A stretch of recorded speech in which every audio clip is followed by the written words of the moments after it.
I've got a promotion exam at work, and I need to buy the study materials for it. Also, if I don't do overtime, my salary will be reduced. Mike said while we were discussing how to manage our finances for our life together after getting married. He has to study for the promotion exam, so the money he can bring into the household will decrease. I thought it was fine since both of us are working. However, right after that, I started feeling uneasy about Mike's behavior. He was using an unfamiliar app on his phone, and his overtime suddenly increased. Most of all, when we went out to eat, he wouldn't take a single bite of food. I was also curious about the waiter's strange hand movements. I felt like I had seen those hand movements somewhere before. If my suspicion is right, it could turn out to be pretty bad. I left the bar for a drink and distanced myself from Mike. I decided to uncover his suspicious activities. Thinking nobody would notice was a huge mistake.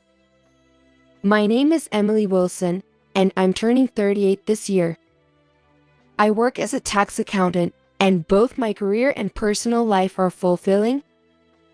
I can proudly say that I'm enjoying both my professional and personal life now, but it was quite a challenging journey to get here. When I graduated from college, the economy was in a slump, and I struggled to find a job. I felt a strong pressure to work properly and become a part of the workforce, which led me to feel like I was just spinning my wheels at that time. Eventually, I landed a job offer from a small company. Honestly, I was reluctantly working there.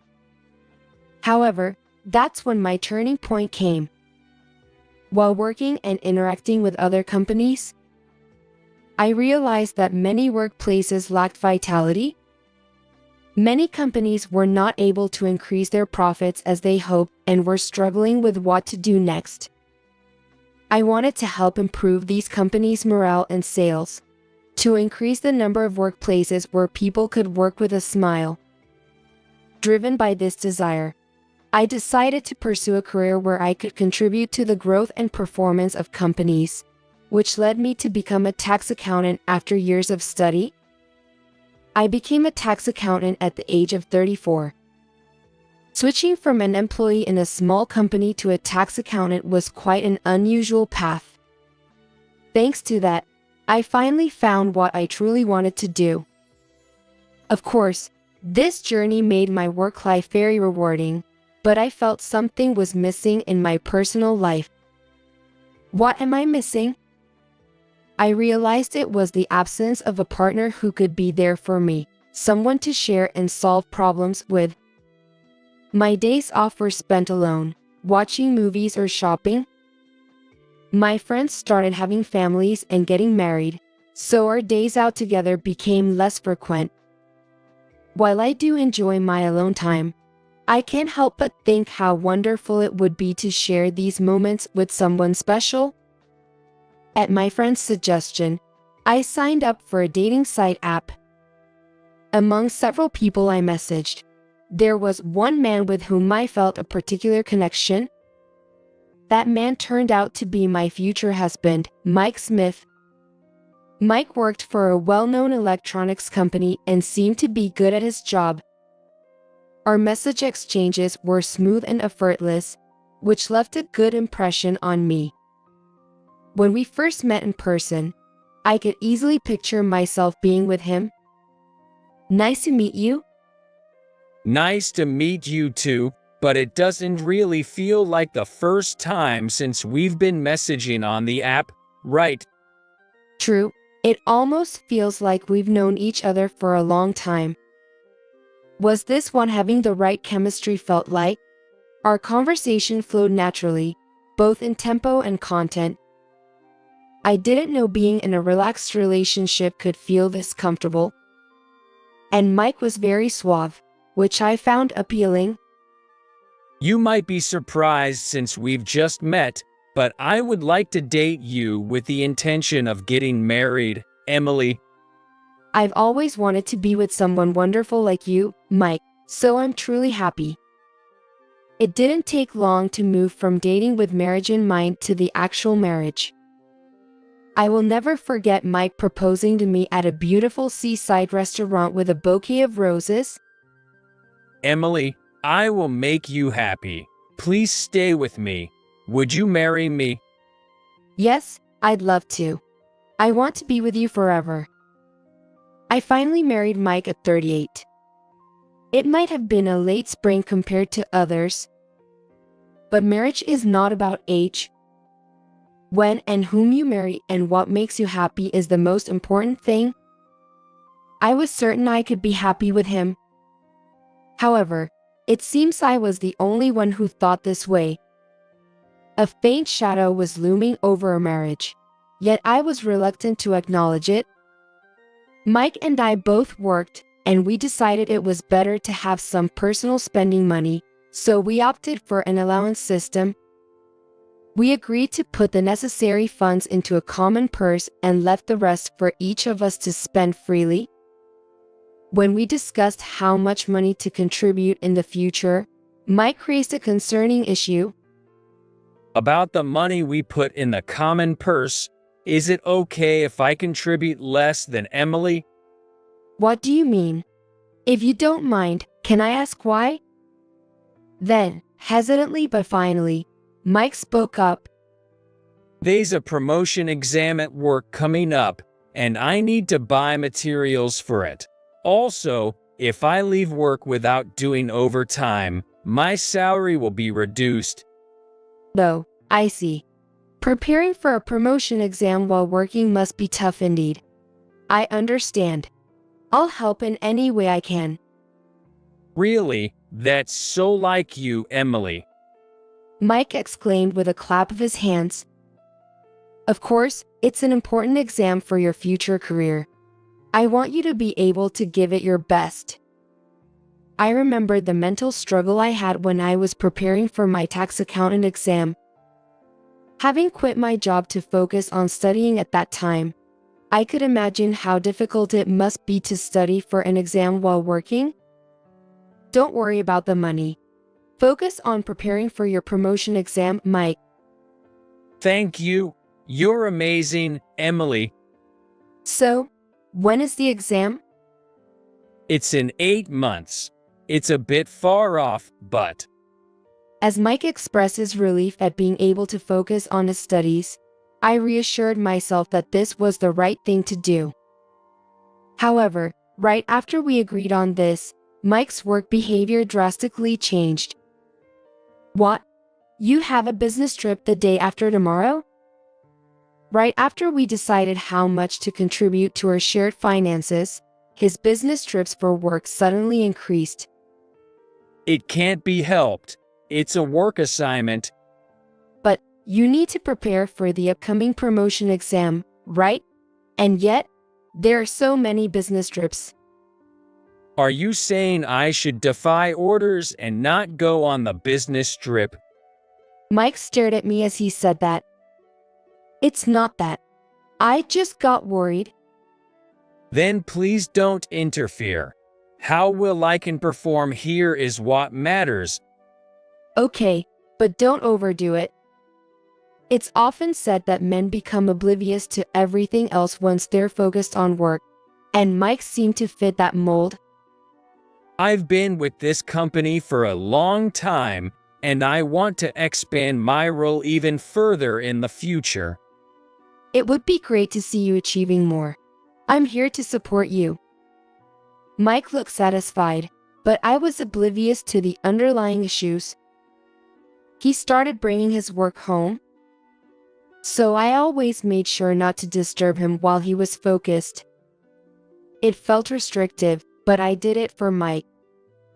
Then, one quiet evening, the notification sound of a smartphone echoed in the living room. Oh, that's Mike's phone. The notification sounds beeped continuously just as Mike went to the bathroom. I thought I should inform him if it was an important work call. When I casually picked up his phone, something felt off. A glittering character on a light blue background was displayed prominently on the screen. Mike usually used his phone only for work, so this app seemed out of place. Could it be an app for meeting someone of the opposite sex? But that wouldn't make sense now that we're married. Just as I was pondering this, Mike came back from the bathroom. Hey, why are you? Oh, your phone was ringing nonstop, so I thought I'd give it to you in case it was work-related. Hey, don't do more than you need to. He rushed over and snatched his phone out of my hand. With a sharp snap, the phone transferred to Mike's hand. I'm sorry, but you don't have to snatch it like that. Keep out of it. I haven't announced our marriage at work. It would be shocking if you suddenly answered my phone. He explained while hastily checking his phone screen. Indeed, in a large company like Mike's, not everyone would know who's married and who's not. Even though I just tried to pass him his phone, he became irritable. Maybe his work isn't going well. Mike's mood often reflects how things are going at work, so it's probably the case this time too. After that day, I found myself being more cautious around Mike. I don't want to be accused of not doing a good job because of me. But then, perhaps noticing my concern, Mike approached me. Hey, are you free after work this Thursday? I'll probably finish around 7, but is there something special? Well, I felt bad about the other day. How about we go out for a drink as an apology? Seeing his awkward smile, I felt a wave of relief and quickly agreed. That sounds good, but it's unusual for you to suggest going out for drinks. What's the occasion? As I asked playfully, Mike seemed to relax and started talking. Don't say that. I've just made some progress with a new client, and it went well. I wanted to share the happiness with you, Emily. Oh, that's good news. I thought you were dealing with some tough project because you look so serious, but I'm glad it turned out well. How about we meet at our usual station and then head to the bar from there? Before we got married, we used to visit various places and enjoyed bar hopping. We both liked having conversations without holding back and savored the pairing of drinks and snacks as a hobby. Lately, we hadn't had the chance to explore new places due to our busy schedules, but this seemed like the perfect opportunity. With frequent changes in the shops around our memory-filled station, we might discover some interesting new spots. I was really looking forward to the day of our date. To make sure I wasn't late for our meetup, I finished work earlier than usual. I remembered how we used to go bar hopping in this area before we got married. I was excited to remember that. We always chose a place based on our mood at the moment, making each visit unique. Hey, over here. So, where shall we go today? As we walked side by side through the bustling streets, a particular sign caught my attention. The decoration was modest, but each piece of ornamentation seemed sophisticated. The tile work was also delicately patterned, exuding a sense of style. The sign marked open-listed delicious-sounding dishes and the bartender's recommendations, handwritten with care. It appeared that the bartender's favorite drinks were on offer today. Seeing it for the first time, I felt drawn to it. Hey, how about we try this place today? Although I had passed by here many times, the discovery filled me with joy. Really? This place? Shouldn't we check out a few others? There are plenty of bars around. But this place has a variety of drinks and dishes, and it looks stylish. It might be nice to try something different for a change. Huh? Have you ever wanted a stylish place? It's not like you to suddenly go for such ones. I can't keep up with this. though there was no compelling reason to pick that particular bar. His strong refusal made me wonder if there was something more to it. I thought this place would be nice, but you don't like it, do you? Mike sighed heavily, as if giving up. All right, as you wish. His petulant behavior troubled me. Was my preference for this bar really such a bad choice? I couldn't understand the recent fluctuations in Mike's mood. Upon entering, we saw a bar counter and tables, with a bartender and a female apprentice, identified by her badge, standing nearby. I caught a fleeting glance from the bartender, which felt oddly unsettling. Perhaps because it had just opened? There were no other customers. It was like we had the place to ourselves. We took a seat at the back and unfolded the food menu. Let's start with some appetizers and maybe a whiskey soda. Okay. I closed the menu in my hand and placed our order using the touch panel nearby. It's modern, isn't it? Ordering at a bar with a tablet. It's nice not having to call over a waiter. Yay. Mike's response seemed somewhat distracted. The female apprentice bought us our food and drinks. She glanced at my face, then made a puzzled expression. Was there something on my face? Maybe my fatigue from work was showing? I took the dishes from her anyway. The food looked delicious. Assortment of cheese, pickles, and hot potato skins. I was torn about what to eat first. In front of Mike and me were the whiskey sodas we ordered. To Mike's work success, cheers! I tried to lift the mood, raising my glass with enthusiasm. Then, I eagerly started on the food in front of me. I had missed lunch due to a sudden work task, so I was famished. With such appetizing food in front of me, I couldn't resist. Also, I needed to put something in my stomach to prevent getting tipsy too quickly. I reached for the potato skins first. The hot sauce and creamy cheese were incredibly delicious, warming my chilled body. Glancing at Mike, I saw him sipping his whiskey soda slowly. It was unusual for him to drink his whiskey soda in such small sips, and his gaze seemed to wander. Besides, he was upset and had shifty eyes. Aren't you eating? Was Mike not fond of potatoes? While pondering this, I served myself another portion. If you're not eating, I will. I missed lunch today. While laughing and serving myself some potatoes, I caught the eye of a woman who was making a strange gesture. She was rotating her right ring finger on the palm of her left hand, which was facing upwards. Thinking about that peculiar movement, it dawned on me that it might be sign language for drugs. She was positioned so that only I could see her, implying she had something to convey just to me.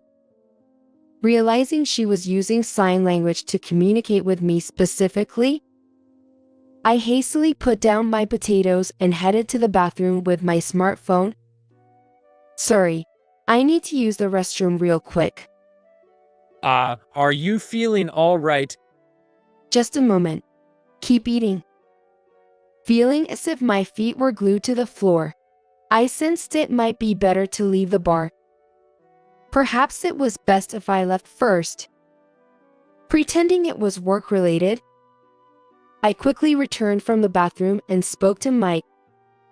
Sorry, I've got to go. Work called. Oh, really? That's too bad. Yo, sorry. Are you going to stay and drink? Yay, might as well. It's been a while since I've been out. Pretending to go back to work, I decided to stay at a business hotel instead. What the female apprentice at the bar was trying to say, Mike's expressions and his gestures, I felt curious and sensed that this was not going to end without incident. Overthinking made my head feel like it was going to explode. so I browsed websites on my smartphone to calm down. While watching the news, I noticed an intriguing advertisement. The ad for an app titled How to Meet Your Soulmate was the same one installed on Mike's phone. That's it. The notification that wouldn't stop on his phone. I thought it was work-related. I instinctively covered my gaping mouth with both hands. Should a married person even keep a dating app installed? Moreover, I know these kinds of apps are all the rage now, being released one after another in city advertisements. Therefore, people wanting to meet others must be using multiple apps. Given Mike's personality, he would be seeking efficiency, probably juggling several apps. It seems unlikely that he would have just one app downloaded. I had a bad feeling, so I decided to check what kind of app it was. Then, I discovered numerous apps. Though it was just a glimpse, some seemed familiar, as if they were on Mike's phone. Mike is meticulous and detailed, so it's hard to imagine him leaving unused apps lying around.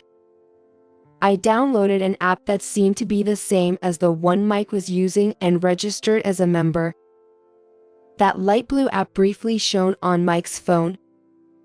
I registered my name and a simple profile and started using it immediately.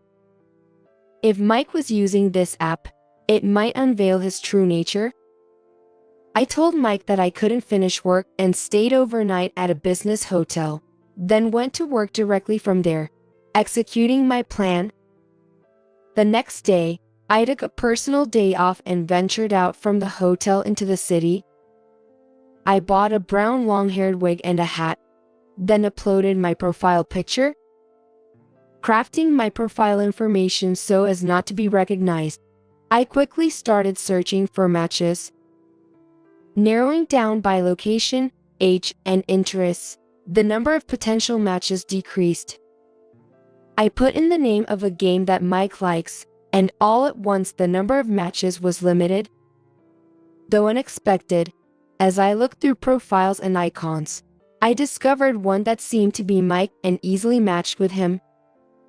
To avoid being discovered, I exchanged messages with him. In the app, Mike talked about being single, working for a certain company, and enjoying soccer and barbecues on his days off.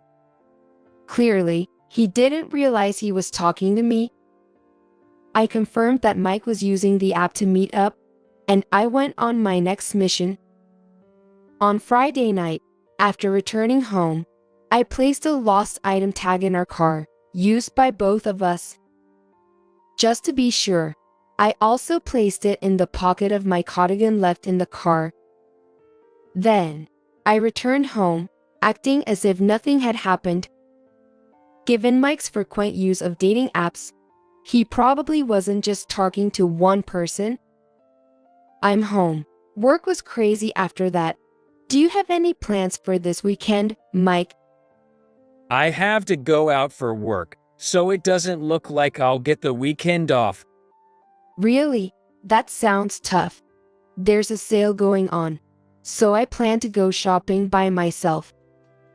All right, have a good time. As I said it, I glanced at Mike heading to the shower with his phone in his hand. In fact, I already knew that Mike had been searching on the family computer for tourist spots in the neighboring town. He had looked up ferry schedules, a delicious bakery, parks with nighttime views, and even hotels. Moreover, his search history included "she's the one" gift and fifth date proposal lines, so the woman he was planning to date this time must be his true love. I decided to make my move the following weekend. Well, I'm going to work. You know, working on a day off is the worst. That's true. Then you have a good day. After seeing Mike drive away, I started my move to catch him in the act of cheating. I booked a room in the hotel Mike had searched for and first monitored his movements from there. The lost item tag's movement confirmed he was indeed heading to the neighboring town. I watched the pin move to the ferry terminal and a chic cafe. Tonight, at the park with a night view, would be where I'd confront him. It was easy to imagine him parking the car near the park to enjoy the night view. I waited until evening to go to the park and looked around. Then, a familiar car entered the parking lot. Mike and a woman I don't know got out of her car.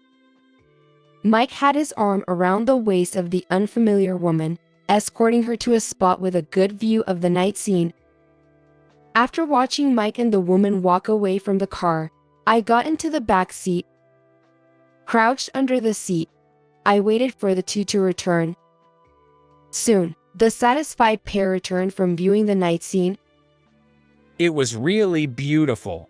I'm thrilled to think about the wonderful night ahead with you, Mike said as he sat in the driver's seat. The woman, presumably his affair partner, took the passenger seat. I stood up from the back seat and put my hands around Mike's body like a hug. Hey, what's all this about? Mike turned around with a guilty look. Well, it's just that. So, you plan to propose to your girlfriend on the 5th date at this park with a view? Thought you could smoothly carry on with your affair? In the dim car, Mike's face drained of color. His pale face in the darkness was scarier than a ghost. You've been deceiving me and cheating? And you've been drugging drinks at the bar with your buddy bartender, haven't you? What? Why would say that? Mike was still flustered. Why? Want to know? At that moment, he fell silent, helpless.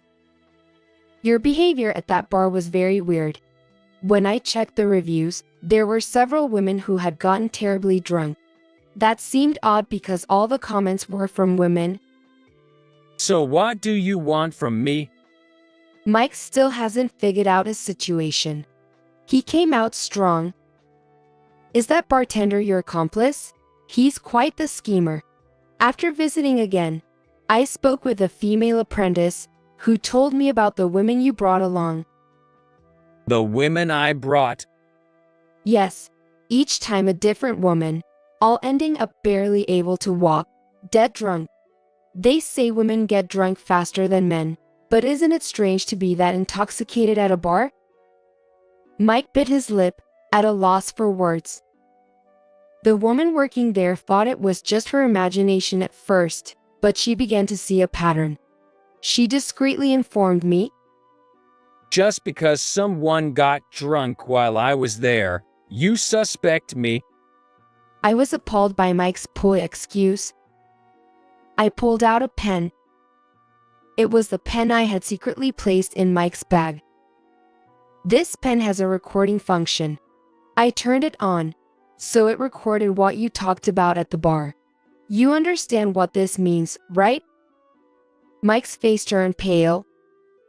It was an expression I had never seen before.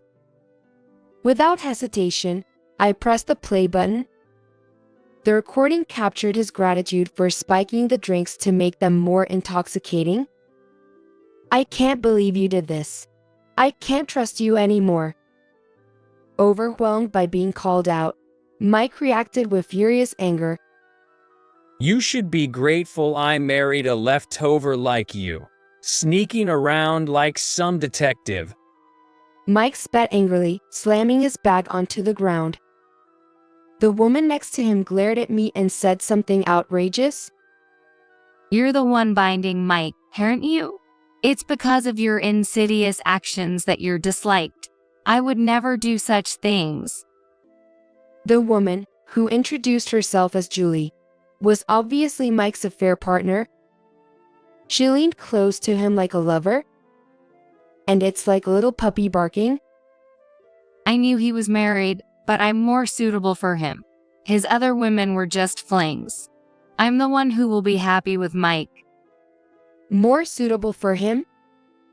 He works at a manufacturing company and is about to get promoted. He said I could be a stay-at-home wife, and he'd make the best husband. She is a worker, but she doesn't seem to think about it. She was unaware of her mistake. The man you want to marry is about to be fired. Your future has been disfired. Julie's face showed shock, quickly turning to uproar. That's a lie. Mike getting fired. Do you say that because you are disappointed that I cheated on you? I showed her a printout. I had to contact his company before. Turns out he lied about business trips to go on romantic getaways with you. The printout contained evidence of his false reporting, including schedules and fake business trip receipts. The company was shocked by his conduct and is about to terminate his employment contract. Terminate the contract? But he's supposed to become an assistant manager. I laughed at the absurdity. You didn't know the truth. He's just a contract employee. Julie looked lost, unsure of what to believe. I don't see the appeal of a man who gets women drunk for his pleasure and is just a temp worker, but if that's what you want, he's all yours. No, I don't want a man who's getting fired. Julie retorted, then tried to walk away from the passenger seat. I put my foot in front of Julie's. Julie fell hard and hit her face on the ground. How could you do that? You knew he was married and still pursued an affair, even trying to steal him away. You were prepared for the high cost of infidelity, right? Now Julie's face turned pale. I'm a woman and can't pay alimony. I don't have that kind of money. It's shameful to say you don't have money because you're a woman at your age. It's undoubtedly your own fault due to lack of ability. Hey, you don't need to go that far. Mike said, wrapping his arms around Julie defensively. I've had enough of your farce. A woman who robs married men. A man who conspires with a bartender to intoxicate women for his own desires. You two look great together. I walked away from Mike and Julie. I'm a woman, so obviously I can't pay. Mike will take care of everything, right?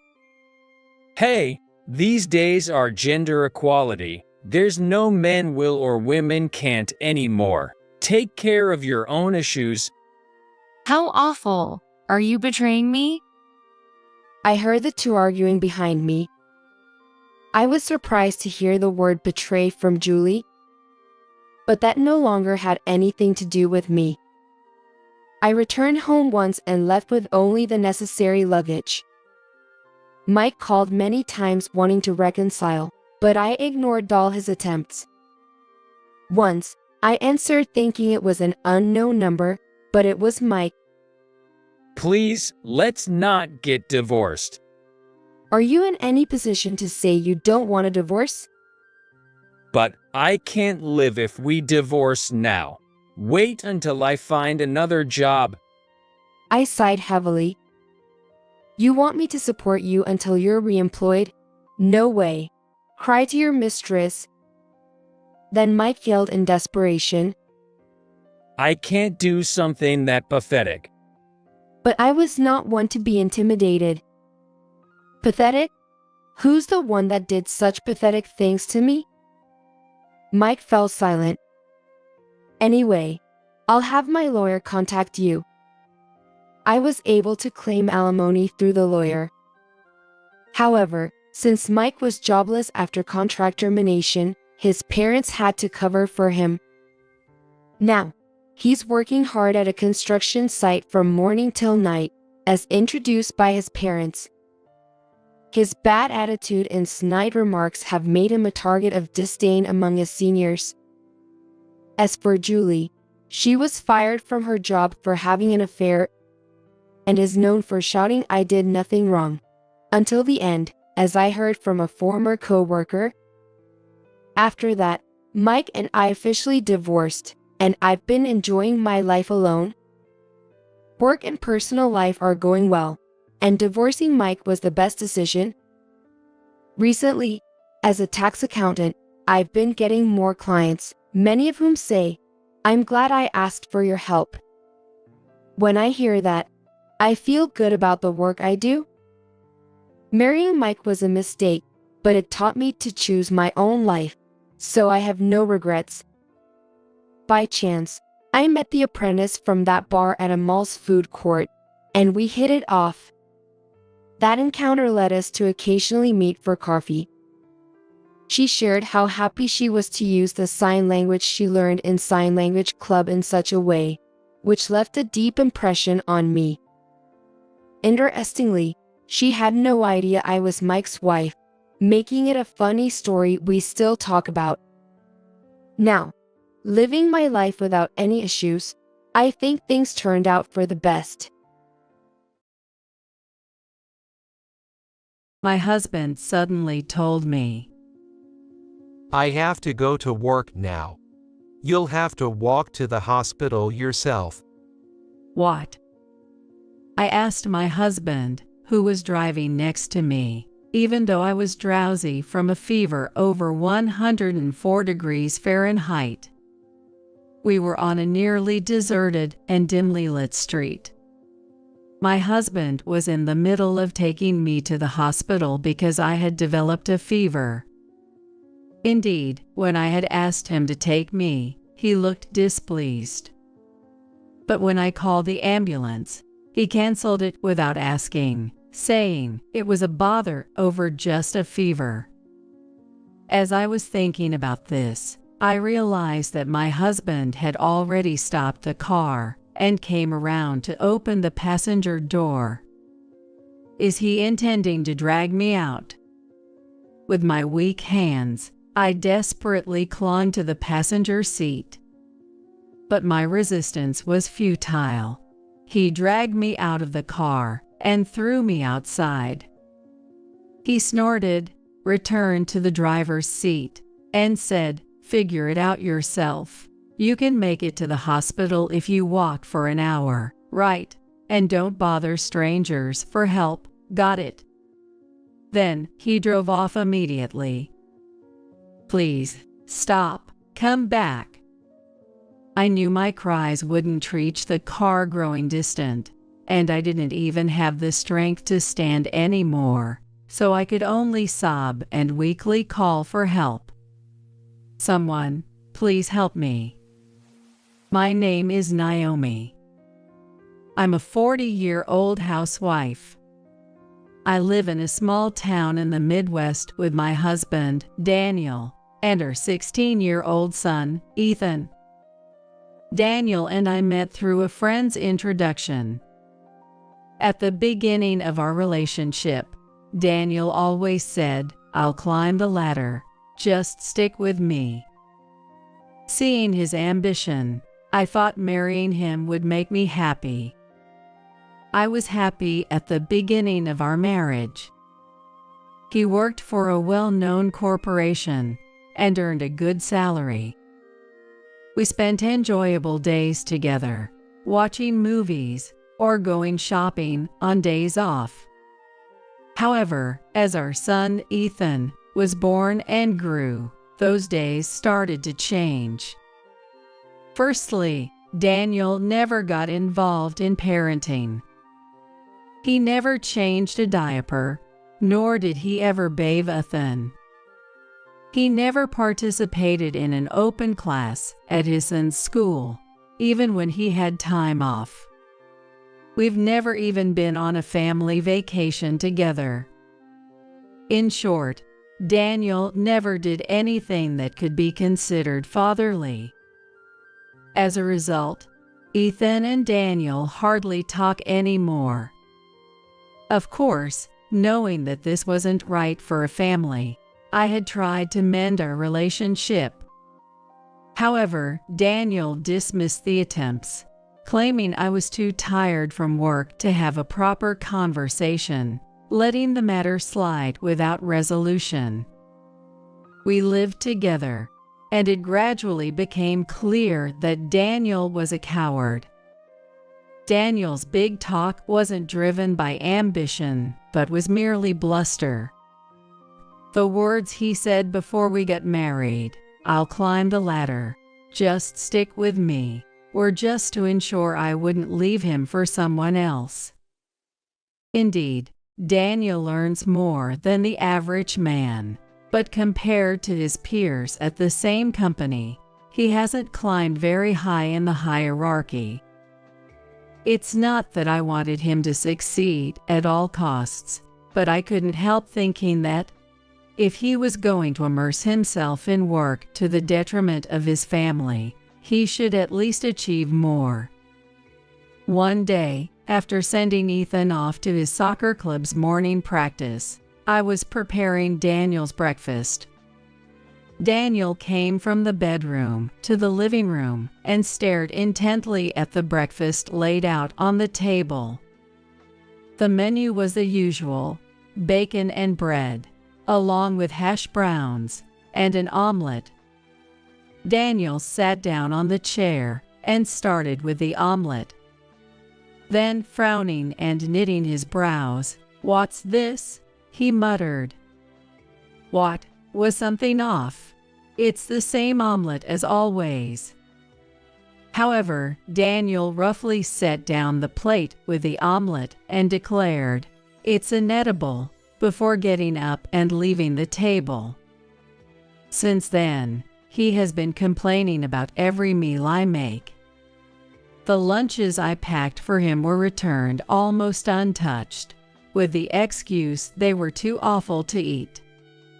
He said, "Don't feed me this stuff even though I'm tired from work," and he started to leave dinner untouched. And Daniel's complaints extended beyond cooking to laundry and cleaning as well. He told me to straighten the clothes more when hanging them on the balcony. He once touched the window frame with his finger and said, "There is so much dust." Despite doing the housework as usual, he suddenly started complaining like this. Moreover, when he complained about my housework, he'd say things like, "Other women would do a better job," as if he was comparing me to someone. It was clearly suspicious, and almost as if his comments came from closely observing another woman doing housework recently. Since then, his actions became suspicious, like taking his smartphone with him to the bathroom or shower, or whispering on the phone in his study. I wondered if he might be cheating. I tried to find proof by checking his bag or sneaking a peek at his phone after he went to sleep, but I found nothing. I considered hiring a private investigator, but since Daniel managed our finances, I didn't have the freedom to use money and had to give up on that idea. Weeks passed with these uneasy feelings. Conversations with Daniel dwindled even more, and living with constant complaints from him, I felt a great deal of stress. Could that be the reason? Maybe because of that, one night, I woke up feeling extremely hot and realized I had a high fever. Recently, Daniel and I had been sleeping in separate rooms, so I couldn't ask for help.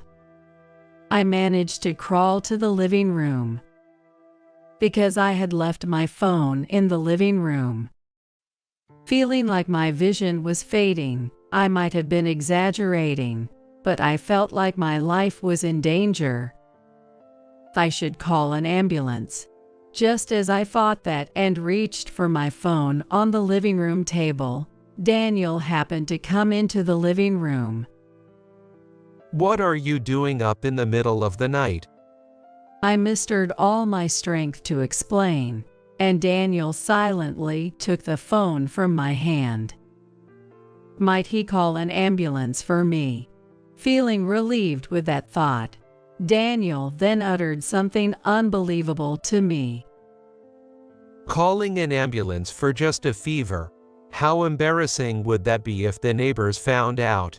You can't even do housework properly, but bothering me is something you're good at. Go back to sleep.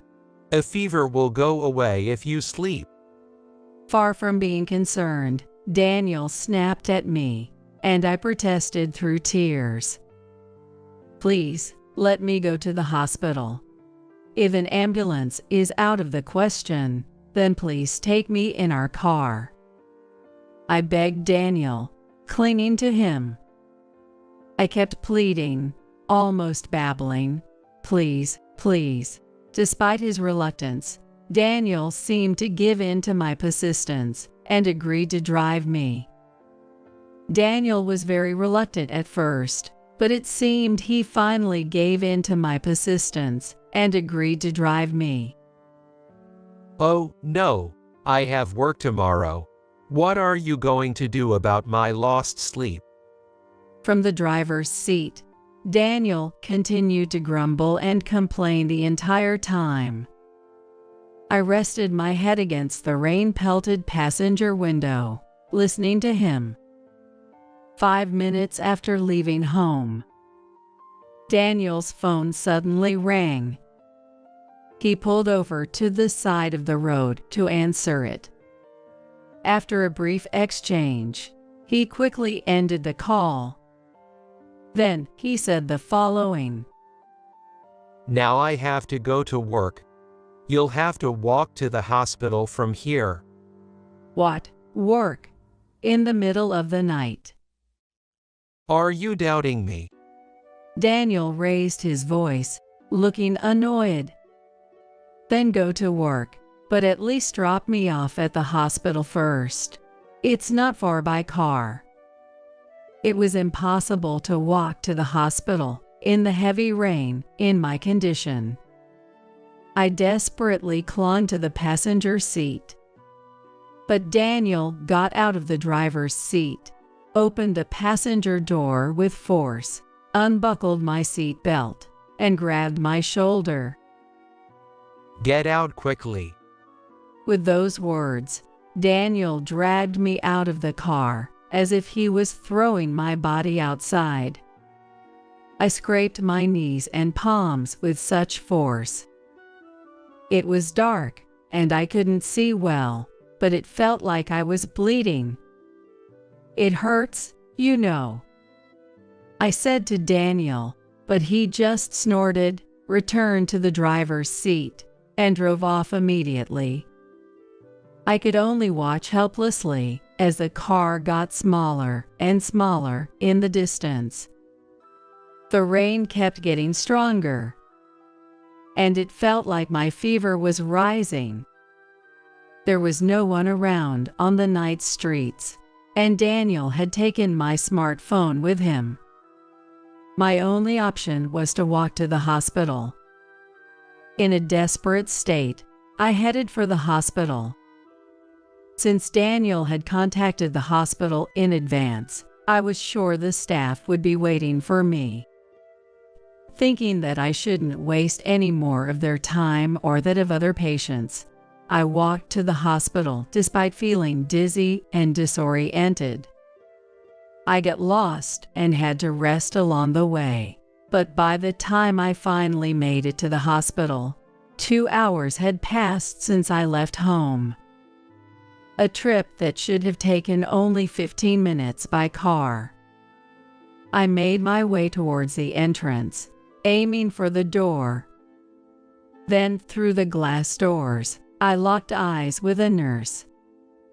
The moment we made eye contact, I felt a wave of relief and lost consciousness. When I woke up, I was lying in a hospital bed. It seemed like the medication and the intravenous drip had worked because my fever had gone down. As I stared blankly at the ceiling, I heard a familiar voice. It was my son's voice. Mom, are you okay? Ethan asked with a worried look on his face. Yes, I'm fine. Sorry for worrying you. Wait, why is Ethan here? As I pondered this question, Ethan smiled slightly and helped me sit up. To my surprise, Daniel was there too. He was sitting on a low chair, looking exhausted. His clothes were soaking wet, and his usually neat hair was a mess. as if he had been caught in a storm. For some reason, his legs were shaking uncontrollably. I wondered what had happened while I was unconscious. Hey, you have something to say to Mom, don't you? Ethan said to Daniel in a dismissive tone. Then Daniel jerked and shivered, lifting his face up. He looked gaunt, and the dark circles under his eyes were severe. I'm sorry. Daniel said in a small voice.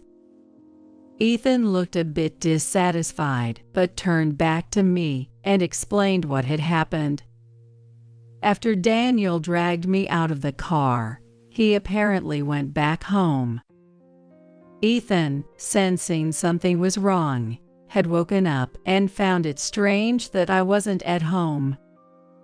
When Daniel returned, Ethan asked him where I was, but Daniel tried to dodge the question. However, Ethan pressed him further until Daniel confessed to leaving me out in the rain. Ethan, being physically larger than Daniel, must have intimidated him. After a bit of arguing, the hospital called to inform Ethan that I had arrived safely. Ethan suggested to Daniel, "Let's go to the hospital to check on Mom now." But Daniel refused, saying, "I have work tomorrow." Ethan, furious, grabbed Daniel and insisted, "You walk to the hospital too." Faced with Ethan's threatening demeanor, Daniel, being watched by Ethan on his mountain bike, jogged through the rain to the hospital.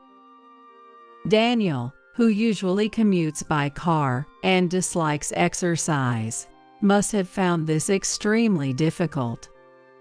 It's no wonder he was so worn out and exhausted.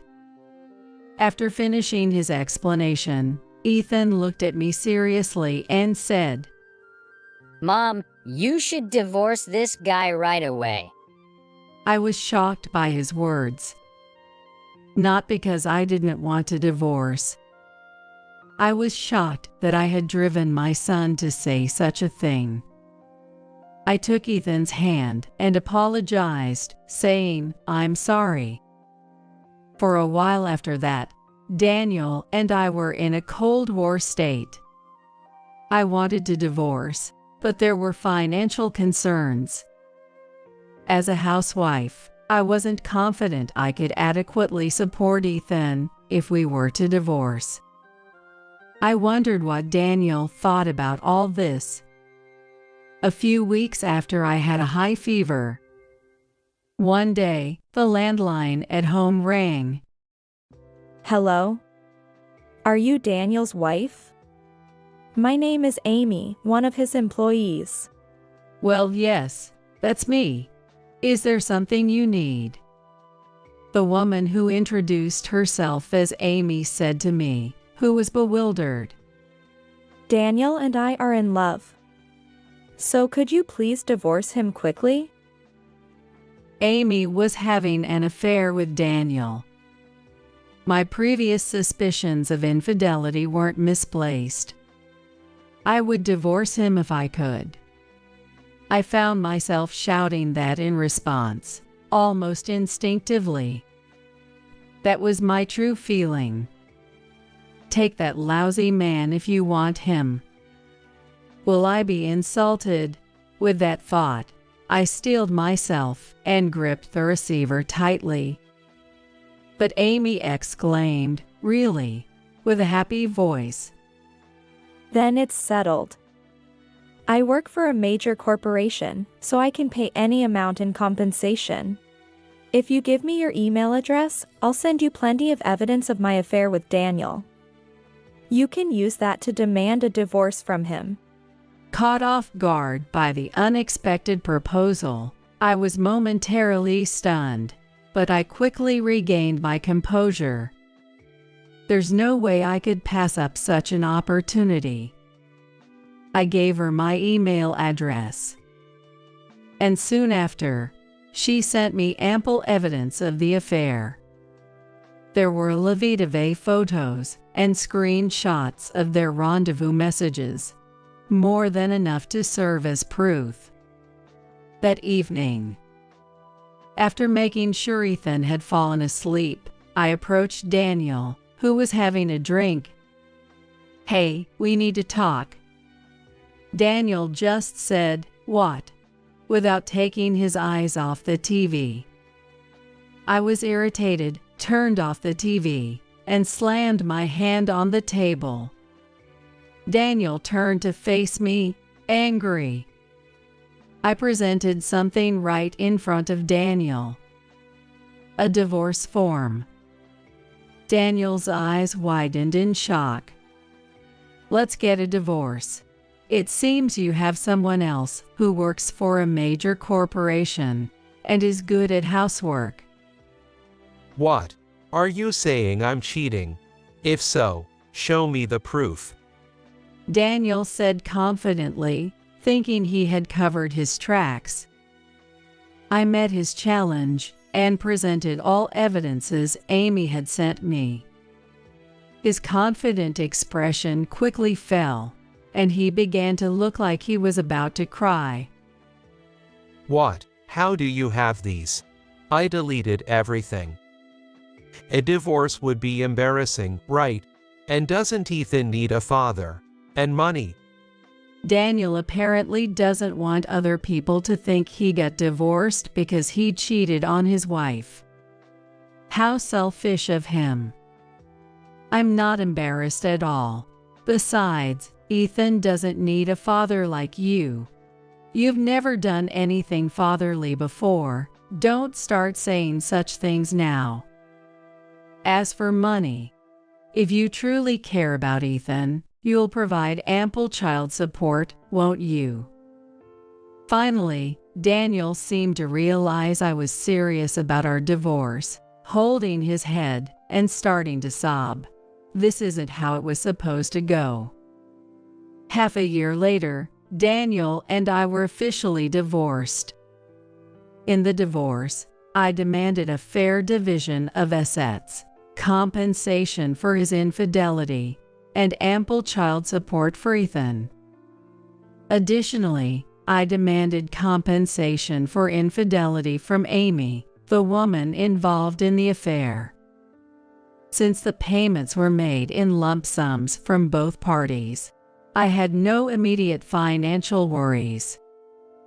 I didn't want Ethan to go through the trauma of changing schools, so we moved to a nearby apartment, and now we are working together to make our lives work.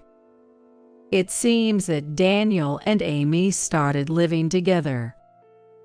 However, both being busy with their jobs, they frequently argued over household chores, each trying to push responsibilities onto the other.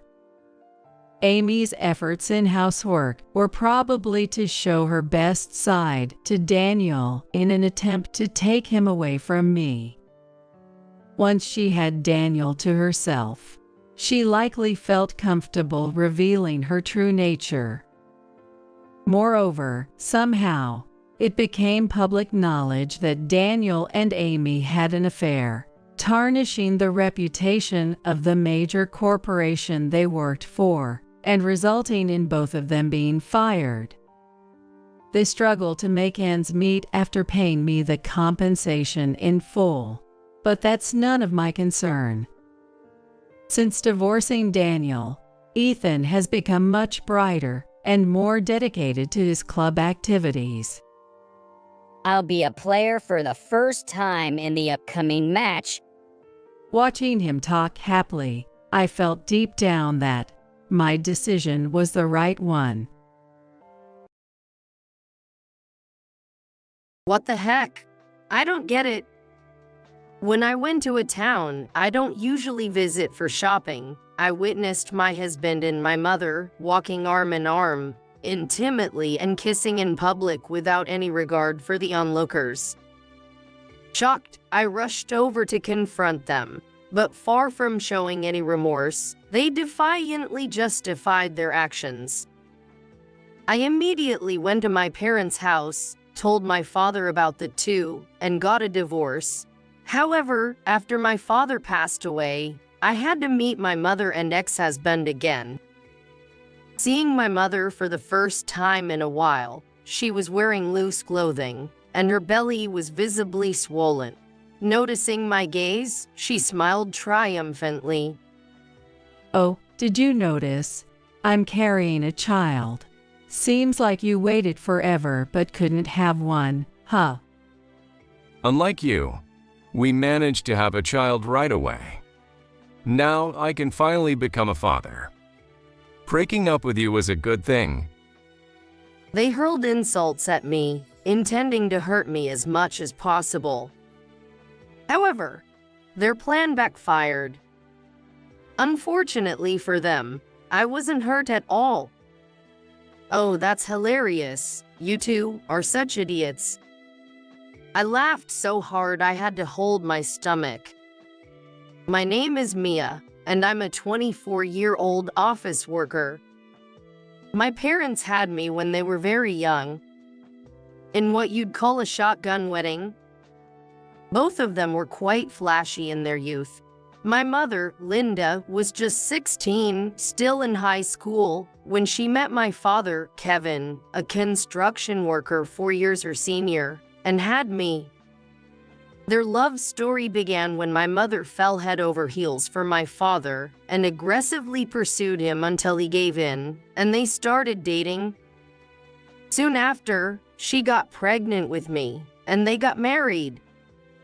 Getting married as a high school student was frowned upon by society, but since my mother was already pregnant with me, they had no choice but to accept it. The early days of their marriage seemed to go well. When I was in kindergarten, my father would often come to pick me up on his days off from work due to rain. Your dad is so young and cool. Right? I love my dad.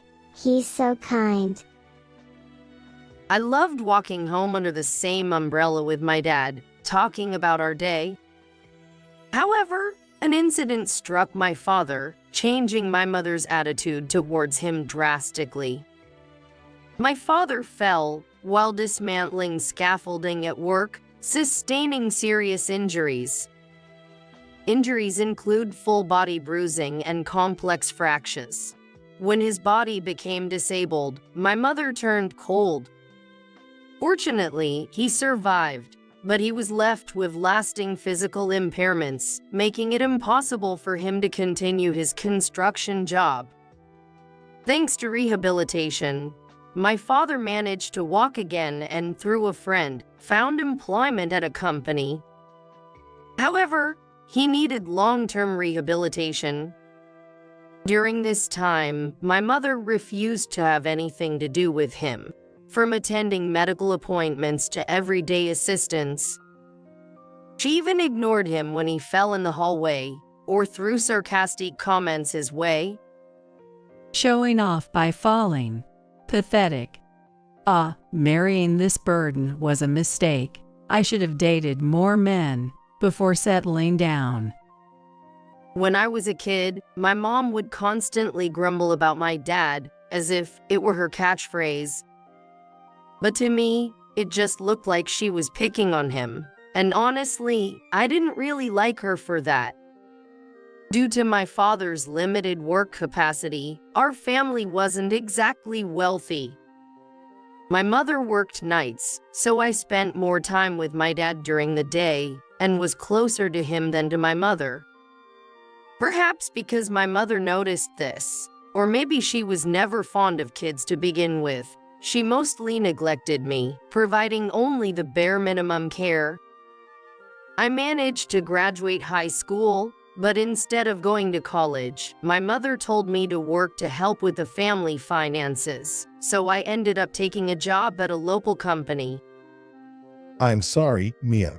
It's because of my condition that you have to bear this burden. Don't say that. I'm happy to work if it helps you, Dad. My father apologized for not being able to send me to college, feeling guilty.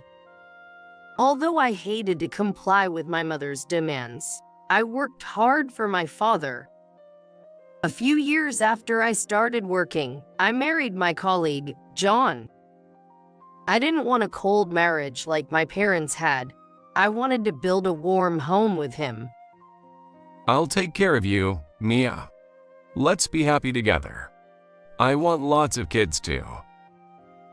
I was so happy to hear those words that I accepted his proposal right away. However, a year into our marriage, there was no sign of us having children. I wanted children too, but no matter how long we waited, there were no signs of pregnancy. John started to pressure me, as if it was all my fault. Damn. Why can't we have kids? All my coworkers already have children. It must be something wrong with your body. What a letdown for a wife. Don't say that. It's not just my issue. I want you to come with me to the gynecologist for a checkup. What? Why do I have to go through such trouble? I've always been healthy. Never even caught a cold. It's obviously your fault we can have kids. My husband blamed me alone and wouldn't even listen to the suggestion of fertility treatment. Instead, he berated me for not being able to have children because of me. Stop making excuses and get treated at a hospital already. It's embarrassing for me that we're married and can't have kids. He wouldn't listen to me at all, just blamed me one-sidedly. Still clinging to a sliver of hope, I pursued fertility treatments alone, but there was no sign of us having a child. And then John started coming home less and less. He said he was busy with work and started coming home in the morning more frequently. Is it really work? Could he be cheating, now that I think about it? I had several reasons to suspect my husband. There were times when I could smell women's perfume on his clothes when he came home in the morning. Not just once, but several times. Moreover, when I checked the credit card statements, there were charges for unexplained expenses that further fueled my suspicions. However, I thought confronting him directly would only lead to evasive answers, so I waited for the right moment to talk, and that moment came soon enough. It happened when I went out to a town. I usually don't visit for shopping. I saw my husband, although he said he had to work on this holiday. Is that John? But he's supposed to be at work today. I was about to call out to him when I noticed a woman walking beside him. What? Why is my mom walking with John? There, walking beside him with a smile, was my mother. Since getting married, I had distanced myself from my mother. I had visited my father at home, but rarely brought my husband there. There was supposed to be no contact between my husband and my mother after our marriage greetings. Curious, I watched them without calling out, and to my shock, they held hands and kissed right in front of me. What? This makes no sense. I ended up raising my voice. They didn't notice me, stunned, and continued walking away. Finally, I couldn't hold back and shouted, "Hey, John, Mom, what are you doing?" When I caught up and called them out, they were visibly surprised to see me. Oh, what's the matter, Mia? You seem so flustered. It's not, what's the matter? What are you guys doing? What do you mean? I just happened to meet John here, so we were just saying hi, since it's been a while. Is there a problem with that? It seemed my mother was pretending to be oblivious. Seeing my mother dressed youthfully, you wouldn't think she was over 40 if not told. And then, getting closer to my mother, I realized something. This scent, I've smelled it before. The perfume my mother was wearing was familiar. It was the same scent I smelled on my husband's clothes when he returned home late. I didn't want to believe it, but I was convinced that my mother was my husband's affair partner. Don't lie, I saw you two kissing just now. What? You must be mistaken. We just bumped into each other, that's all. When pressed, the two exchanged a fleeting look of panic, but after a moment of silence, John admitted defeat and spoke. Oh, man, I never thought we'd get caught this early. Why are you even here? What's that supposed to mean? You're so oblivious. I thought we could have kept it under wraps a bit longer, but to think you were watching. Well, as you've guessed, I actually prefer older women. Sorry, I did feel bad for you, but I've been into John since we first met. My mom and husband unabashedly said something unbelievable. We just happened to bump into each other one day, had a lunch, and, well, one thing led to another. I'm still young, after all, I want to experience love. Our relationship was already strained, and as I confided in her, the more we talked, the more I was drawn to her. Yeah, I heard about it. Mia. Having trouble conceiving, huh? John really wanted a boy. And because of you. Can't believe you'd say that to Mom. Well, it's true, isn't it? Your body's the reason we can have kids. Unbelievably, it seemed my husband had shared everything, even our most private issues, with my mother. Struggling alone with infertility, my husband blamed me as if he were the victim, despite never listening to my concerns. Fury bubbled up within me, realizing there was no way I could continue this marriage. The audacity. Do you even realize what you're doing? I yelled at them, as they were nonchalantly making excuses. Can't help it. It's because you're a failure as a wife and a woman. Excuse me, I'm better off without a husband like you. I want a divorce. Fine by me. To be honest, I've been over you for a while. Always excuses, no kids. I'll be relieved to be rid of a defective product like you. Oh, I didn't intend for this to happen, but I guess I ended up taking your precious husband. Sorry about that. Despite clearly not feeling sorry, my mother offered a hollow apology. Mom, if Dad finds out about your affair, you'll be divorced too. Be prepared. Her complexion changed upon my words, but she quickly reverted to her smug demeanor. Well, like there's no proof of the affair. You and John getting divorced is your business, but I'll divorce when I please. Come on, John, let's go. Urged by my mother, they left me behind in haste. Despite their affair, unlike John, my mother didn't seem eager to divorce my father immediately. I went straight to my parents' house and told my dad everything. So, I endured all these years thinking you needed a mother, even if she was that kind of woman. But to disregard her daughter like this. My father grimaced at my report. I'm divorcing John. I can't stay with him after what he's done. What will you do about Mom? Don't worry, I have a plan. I won't let them have their way. John later sent a completed divorce form by mail, which I signed, finalizing our divorce. My mother didn't return home after that, apparently eloping with John.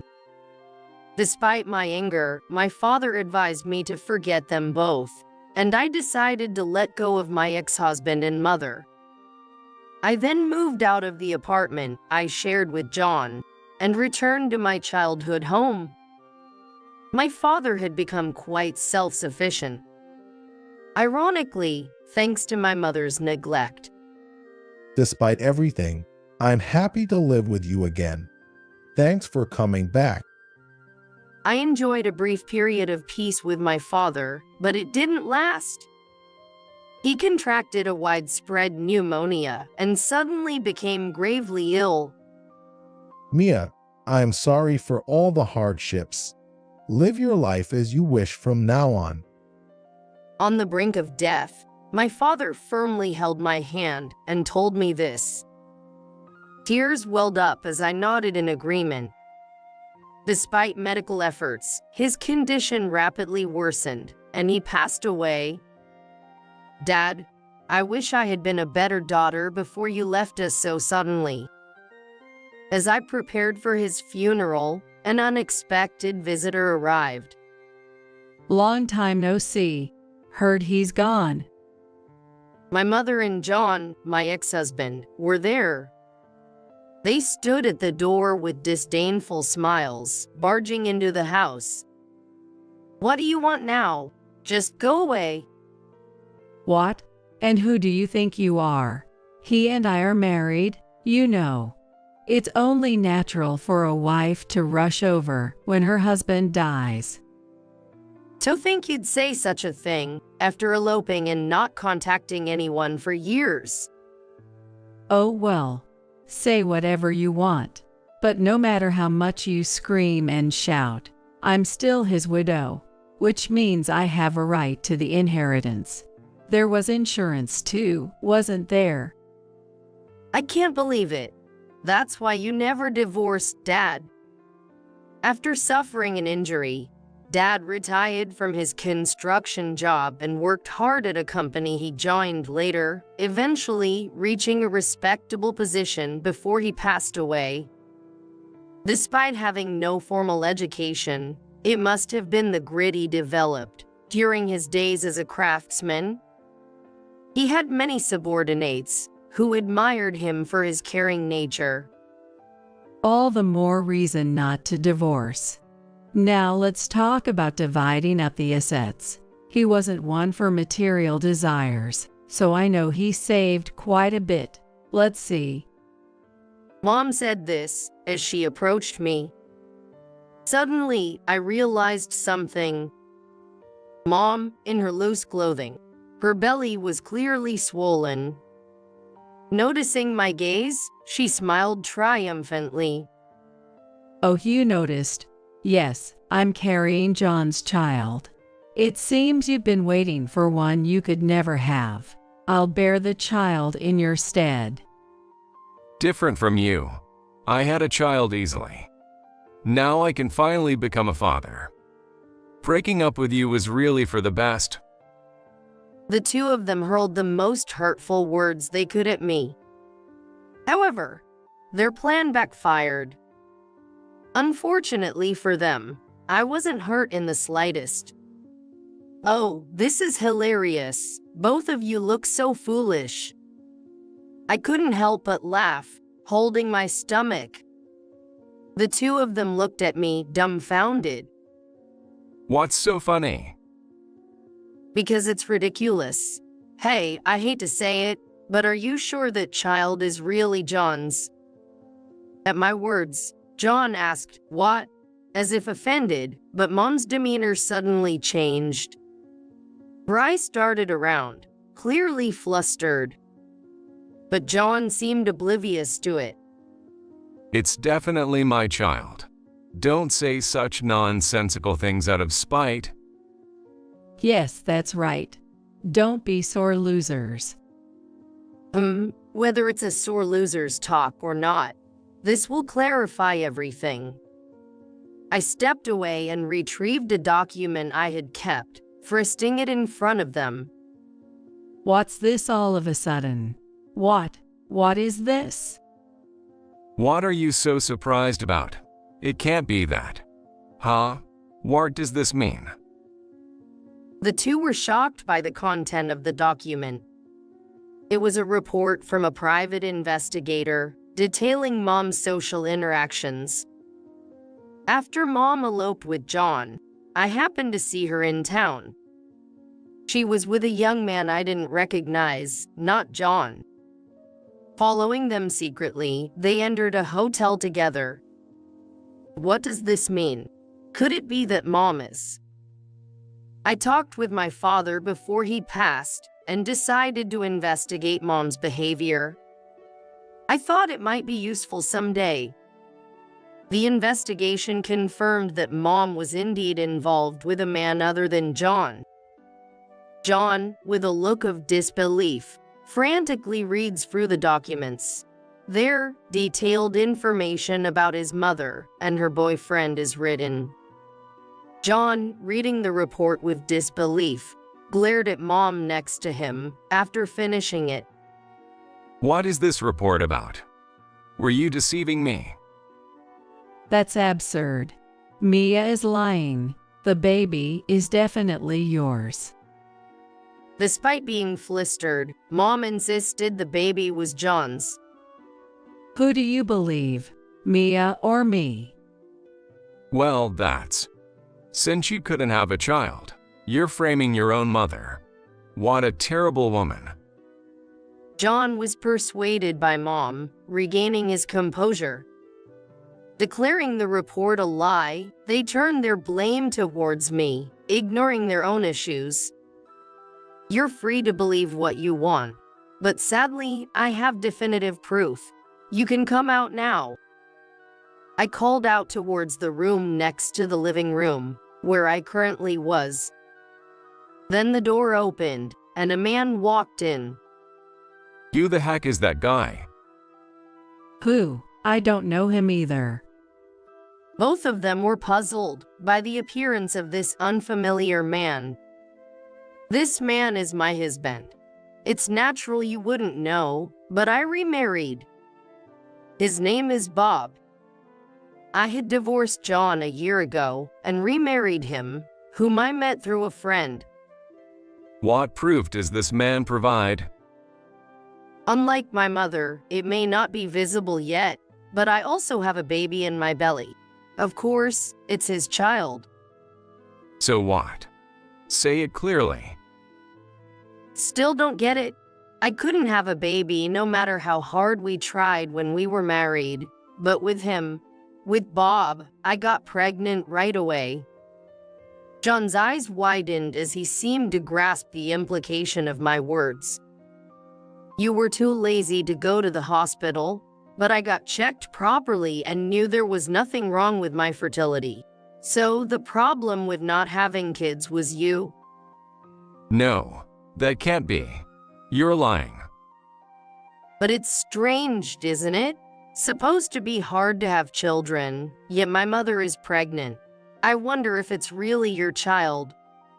When I posed that question, John could not retort and glared at Linda next to him. Hey, speak the truth. Well, fine, you win. Oh, you admitted it quite fast. I thought you'd try to deceive us more. It was just a fling with John. What? What do you mean? I was with you because you were Mia's husband. You know, wanting what belongs to someone else. But my true love was another man. I was planning to break up with you soon. John was shocked by his mother's words and stood dumbfounded. I wanted to enjoy messing around with men until I got caught. Well, it doesn't matter. Whether or not the child I'm carrying is his, my right to inherit his wealth remains unchanged. Are you still talking about that? Unfortunately, you'll have to give up on that. What? How many times do I have to say the same thing? I wasn't divorced from my deceased husband, so I have the right to inherit. That's what I'm telling you. You have no such right. Because you and Dad were divorced a long time ago. What? That can't be. Maybe you've forgotten because you're getting older, but Dad had the divorce papers you filled out. When I reported my mother's affair to my father, what he took out was a set of divorce papers. According to Dad, after a major fight when he became unable to work due to an injury, Mom had said, "I don't need a husband who can't move," and thrust the filled out divorce papers at him. Though he didn't submit them at the time because of me, Dad had used those papers to divorce her before he died. So, Mom, you won't get a penny of Dad's estate. Do you understand now? That's impossible. Seeing her face turn pale, the mother, who had been so confident just moments ago, is now visibly shaken. John was still glaring at her. I'll be leaving. After realizing her affair was exposed, and she wouldn't receive any inheritance, my mother fled the house as if escaping. Later, my mother gave birth to a boy, but it was clear, even without a DNA test, based on blood types, that he wasn't John's child. John saying, "I never thought she was such a whore," abandoned my mother when she no longer had any inheritance coming her way, and disappeared. The man my mother truly wanted, her affair partner, also fled upon learning of her pregnancy, as he was only in it for a casual relationship. In the end, my mother became a single mother at 40. She is raising a child on her own with no one to rely on, surviving on government support. Being an older mother, taking care of a young child was physically demanding, and she appeared significantly aged. I once saw my mother from a distance, carrying her child. Her appearance, now with more gray hair, looked more like a grandmother than a mother. Meanwhile, I gave birth to a healthy baby girl, and now our family of 3 lives happily together. Thinking about it, my mother's child is my brother, and he will be in the same grade as my daughter, which is quite complicated. On the anniversary of my father's death, we plan to visit his grave as a family of 3. The betrayal of my ex-husband and mother was painful, but it allowed me to find an irreplaceable family. You're watching over us from heaven, aren't you? Surely, Dad up in heaven is rejoicing over the birth of his grandchild. Holding on to the love Dad gave us, we vow to continue walking closely as a family. Please forgive someone like me. Goodbye. The day after giving birth, what was next to my pillow was a suicide note from my husband. The shock was too much for me postpartum, and my mind went blank. Later, my husband's shoes were found at the edge of the cliff. After that, I was just barely getting by, living with my daughter, Alice, and before I knew it, 5 years had passed. I found solace in the growing, radiant smile of Alice. However, when I attended my friend's wedding, something shocking happened. Surprisingly, standing next to the bride was my husband. Dressed in a tuxedo, he had the same smile as before, standing there, supposedly having thrown himself into the sea. Why was he here? From there, I came to learn an unexpected truth, and as a result, his life took a downward turn. 5 years ago, at 35, I was working as a nail technician with regular clients. Dreaming of owning my own shop someday, I was working hard while saving up. Concerned about me being so focused on work and without a boyfriend, my best friend Sarah invited me to a mixer. Emily, it's great that you're dedicated to your work, but you haven't given up on marriage or having kids, right? If so, you've got to seek out some encounters. Encouraged by words from Sarah, a friend from high school who I've had a complicated relationship with, I decided to join, thinking it might be good for a change. And so, my life took a significant turn. At the mixer, I had an unexpectedly good encounter. We hit it off as if we'd known each other forever, and soon started dating. His name was Michael Thompson, a 38-year-old businessman. Both of us being in our late 30s, we were dating with the intention of getting married. But within 6 months, it found out I was pregnant. Michael, I think I'm pregnant. What? Really? The moment I told him, I thought I saw a startled look on his face, but he quickly smiled and hugged me. We decided to have the wedding after the baby was born and things settled down, and before that, we talked about getting legally married and starting to live together. However, during the move, my morning sickness worsened, and there were days I couldn't get out of bed. We should get married sooner, so just sign the marriage application, and I'll submit it to the clerk's office. I wanted to go together. Sorry.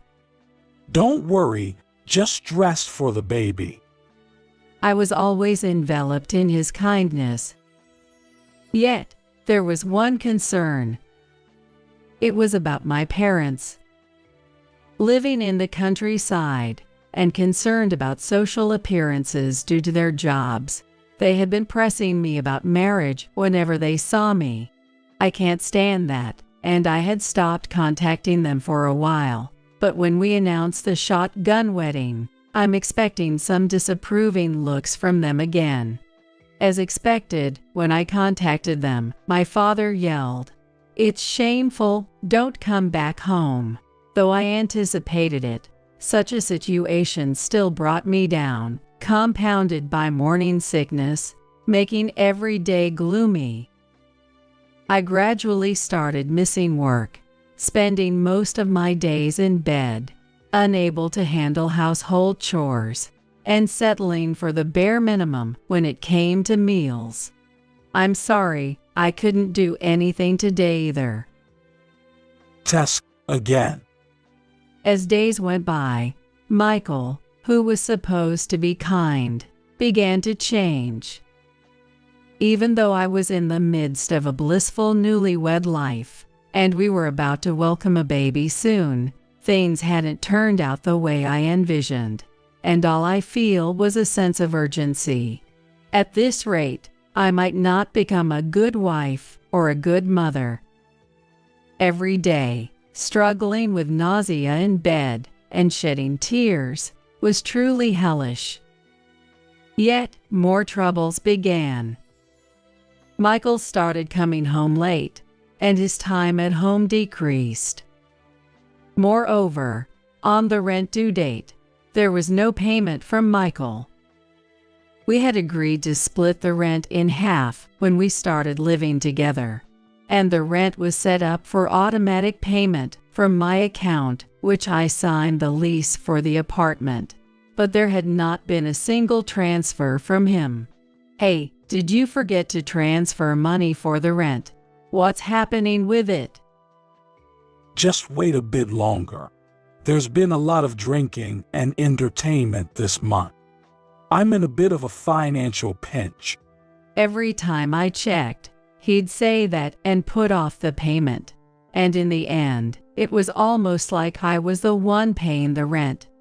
Moreover, as payday approached, he'd increasingly ask me for loans. But I'm not able to work right now, and considering the future, I'd like to set aside our savings. Due to the morning sickness, I was practically on leave, and had reluctantly started dipping into my savings to open a nail salon. But I really wanted to keep that saved up.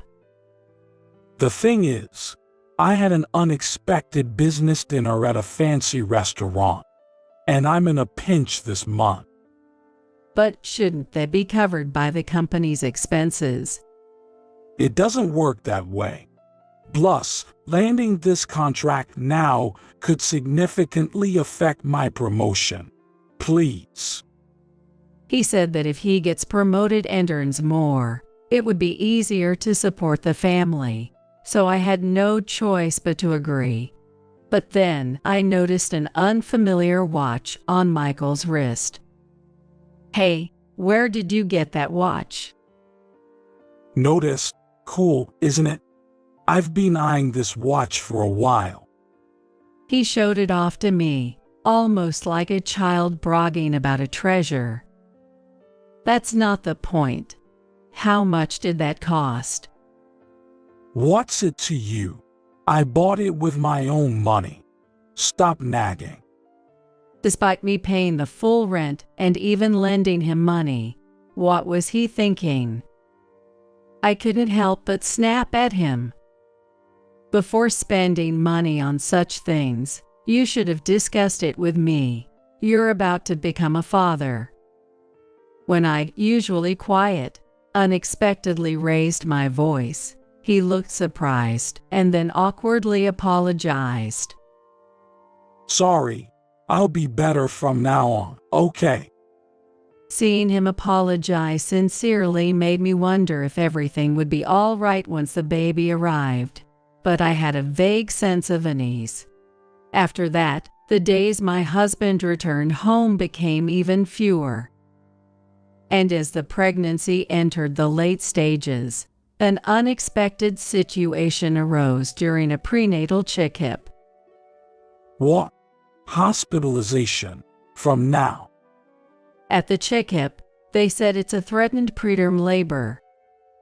There were still about 2 months to the due date, but the doctor advised me to be hospitalized to keep the baby in as long as possible. I was taken aback by the sudden turn of events, but determined to do my best to protect my baby, so I have mentally prepared myself for a long-term hospitalization. And there I was, on the bed, looking forward to the birth of my unborn baby. But admittedly, the days of doing nothing but rest were boring. During this time, my salvation was my best friend Sarah visiting me often. She was currently working at a detective agency specializing in infidelity investigations, and would make me laugh by sharing funny and interesting stories from her work, within the limits of what she could tell. So, cheating always gets discovered, huh? That's right. When I fell silent, Sarah looked at me intently. Don't tell me Michael is cheating. It's not like that, but I ended up spilling all the incidents that had been bothering me. Leaving home that often, Michael's actions are suspicious. Seeing Sarah mutter with a serious expression, I thought, I knew it. Deep down, I had been suspecting it, but chose to look away. Just to make it sure, did you confirm if your marriage application was actually submitted? What? I haven't checked it, but no way that could be. Sarah's unexpected words shocked me. I had never harbored such doubts. Some men do that. I'm not sure about Michael, but it's better to check it. Torn between feeling wrong to doubt my husband and wanting to clear my uneasy thoughts, I was indecisive. Then, Sarah suddenly stood up. An administrative proxy can check it, so I'll go to the clerk's office right now to find out for you. It's better to clarify these matters. She had me write the necessary documents for a proxy application and quickly left the room with her bag. It's okay, the marriage application must have been submitted. Just confirming that will ease my mind. Waiting as if to reassure myself, Sarah returned within an hour. Here. What she handed me was my family register, and there was no record of me being married to Michael. This can't be. Then, why not ask him directly? And so, I decided to ask him when he visited the maternity wardroom the next day. When he arrived, he was smiling as usual. Despite my conflicting emotions, I knew I had to clear things up for the sake of our child. Hey, Did you actually submit the marriage application? What? His face changed color instantly, and he fell silent, seemingly deep in thought. After a while, he began to speak. To tell you the truth, I wanted to submit it together with you, so I decided not to go through with it. He went to the clerk's office, but he changed his mind, thinking my condition would surely improve soon. Then you should have just told me that at the time. I know, but after that, a lot of things happened. He got wrapped up in some financial troubles, which also led to him being unable to make rent payments. Feeling inadequate about becoming a father. So I wanted to wait until this matter was settled before having a proper conversation with you. I couldn't say anything to him as he spoke with a downcast face. I'm sorry for making you anxious, especially with our child on the way. At that moment, he began to cry, and I could only pat his back. I had no idea he was going through such a hard time in silence.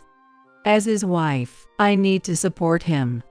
After that, my husband rarely came to visit and stopped responding to my messages.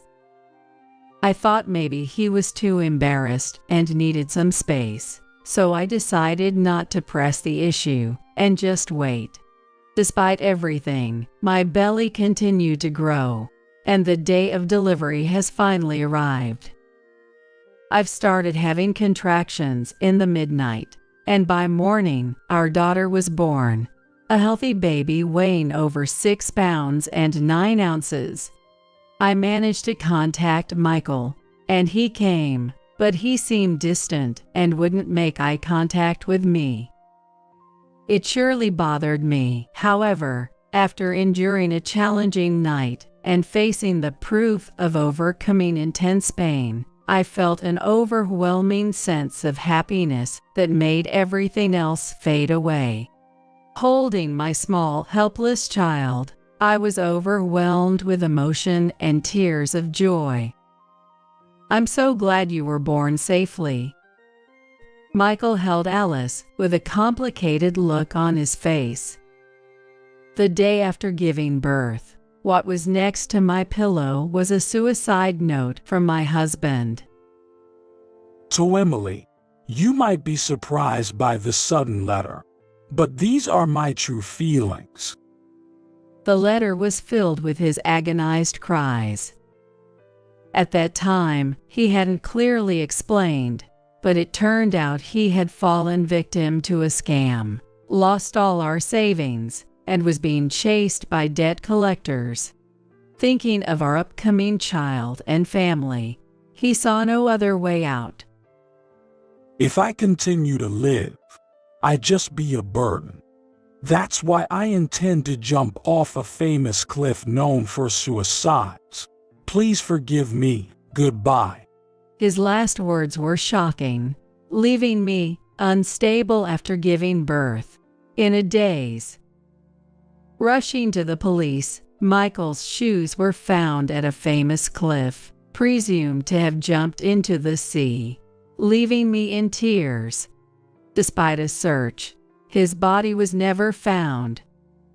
His whereabouts remained unknown, and I filed a missing person report, holding onto a sliver of hope that he would return someday. Before I knew it, 5 years had passed. During this time, all I could do was struggle through life, holding Alice. Fortunately, when I informed my parents of the birth of my daughter, they came to visit, and we reconciled. Thanks to my parents doting on my firstborn daughter Alice, I managed to get by even as a single mother. Now I'm balancing childcare and work, fighting to achieve my dream of opening my own shop. Sarah has been a great support, frequently visiting and taking me and Alice out for shopping and fun, Then an invitation from a high school buddy, Olivia Johnson, reached to me. In high school, Olivia, Sarah, and I were always together. Olivia, a CEO's daughter, had moved to Japan after high school due to her parents' business, and we had lost touch since then. She had returned to the United States before we knew it, and we were really surprised when we received an invitation to her wedding reception. Olivia's getting married. I wonder who the lucky guy is. Sarah called me excitedly, but I had no idea either. Maybe she met someone in Japan, or perhaps he's some corporate heir. We were both looking forward to reuniting with our friend after so long.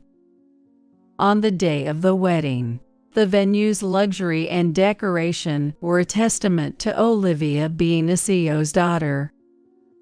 I remember Michael used to work for a company under the Johnson Group. I quietly murmured such a thing in my mind. As the lights dimmed and music played, the spotlight fell on the doors, which slowly opened.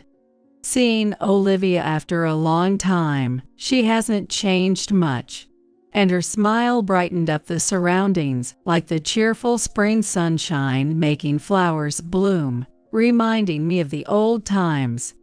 However, the moment I saw the groom standing next to her, my heart froze. What, Michael? Surprisingly, standing next to Olivia was my husband, who was supposed to have disappeared by jumping into the sea the day after Alice was born. Why is he here? And why with Olivia? I never imagined reuniting under these circumstances. Seeing him standing there in a tuxedo, smiling just like before, I was thrown into confusion. Why on earth? As I stood there, feeling like I was seeing a ghost, Sarah next to me spoke up. Isn't that Michael? I was thinking the same thing. That smile is just like Michael's. The slight lift of the left corner of his lip. I'm sure it's him. If even Sarah, who works at a detective agency, says so, then I was convinced at that moment it had to be my husband. What's going on here? He was supposed to have jumped into the sea. Yay, it's unbelievable. If that suicide note was a lie, then not entirely out of the realm of possibility.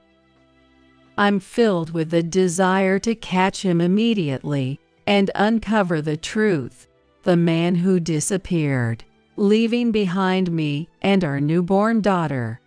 Yet I decided to hold back for now, not wanting to ruin my friend's wedding. I whispered to Sarah, who seemed eager to get to the bottom of this. I have a favor to ask. What is it? Anything? I want to know what Michael has been doing during these missing 5 years. Can you help me? She grinned and gave me a thumbs up. Of course, I would have investigated even if you hadn't asked me. I'm counting on you. The very next day, we began looking into Michael. Sarah even took time off work to start tailing Michael. As we dug deeper, we stumbled upon a shocking truth. I can't believe Michael was such a person. I was hit with a wave of shock so intense, I almost crumbled. I know it's shocking, but now that you know everything, you're not going to let this slide, are you? Of course not. There's no way I'd let this slide. With that, we decided to take action against Michael. A few days later, we attended a party meant to introduce Michael, Olivia's husband, to everyone. We had gotten the invitations through a certain way. As I was looking for Michael somewhere in the spacious venue, I found a 2 in the center of a circle of people.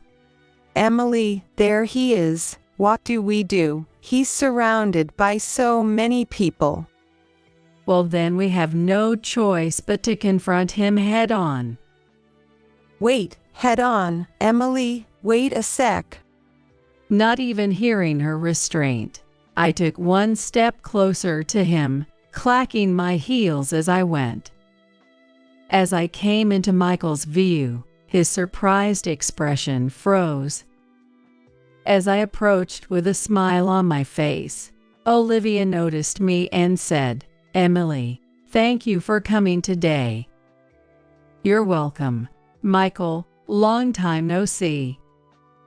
As I smiled at him, his face, which had been smiling until then, suddenly contorted.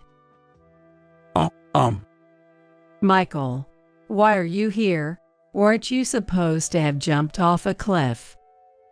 My loudly feigned surprise drew the attention of everyone around us. Olivia also pressed, "What's going on? Michael, you know Emily." Well, that is. The sudden turn of events caused a stir, and Michael started to panic visibly. "Olivia, you might not believe this, but listen. This man, Michael, was supposed to be my husband up until 5 years ago." As Olivia grasped Michael's chest and shook him violently, asking, "What does that mean, Michael?" He just looked bewildered, with his eyes rolled. There, I laid out the events of 5 years ago for everyone to hear, not hiding a thing. How he disappeared the day after I gave birth to our child, leaving behind a suicide note before jumping off a cliff. Ever since, I've been living my life to the fullest. The murmur in the room quieted down, and I could tell everyone was listening to me. But if Michael is alive and well, that means the suicide note was just for show, right? I stood in front of him and pointed. "You left us because you wanted to marry Olivia." Michael, avoiding my gaze, turned pale. Whispers of "why would he go that far?" started circulating among the crowd. Olivia glared at him.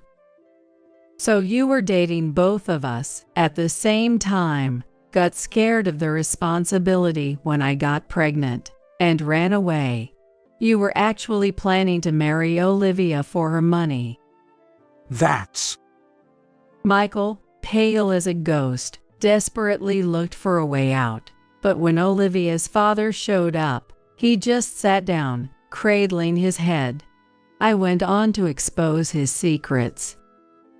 "Plus, it seems like you have debts from gambling since you were with me, amounting to over $50,000, right?" Olivia confronted him. I never heard such a thing. And Michael started panicking. "I was going to tell you. I swear. I had a plan to pay it all back.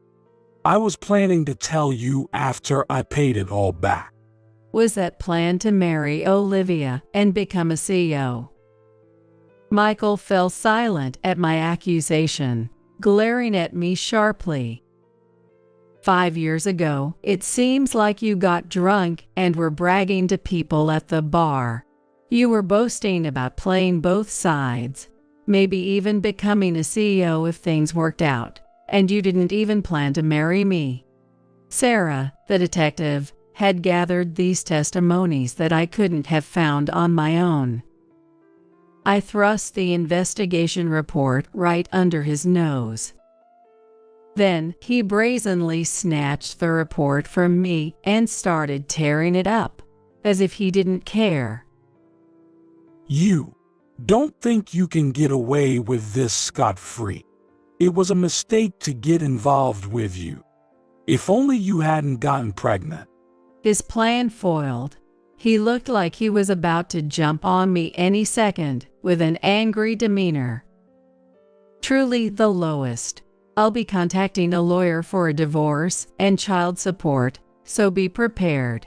You can come out wherever you want when you try to run this time. This wasn't supposed to happen. Everything was going so well.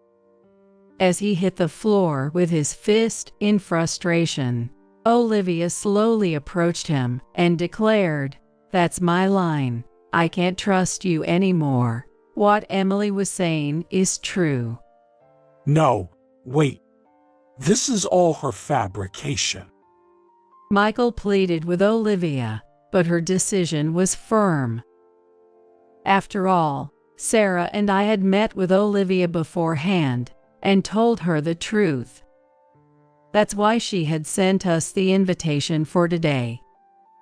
When Olivia shook off Michael's hand, she stood beside Sarah and me, giving Michael a cold stare. Come on, Olivia, think it over. Later, Michael was sobbing, apologizing to her, but after being scolded by her father, he finally calmed down. Furthermore, Michael, who worked at Olivia's company, got the boot straight from the CEO himself and lost everything. It's because of you, Emily, that I couldn't become the CEO. Huh, this is all on you. Oh, and I forgot to mention, I'm also a CEO's daughter. What? You are? He looked utterly baffled by this sudden revelation. The truth was, my father also ran a company and planned to pass it on to me or my future husband. That's why my parents kept pushing me to get married for one reason or another, always going on about how it would look bad to others. I got estranged from my parents because I got pregnant too soon and never found the right moment to tell you. But well, it turned out for the best. So, if I had married you, I could have become a CEO.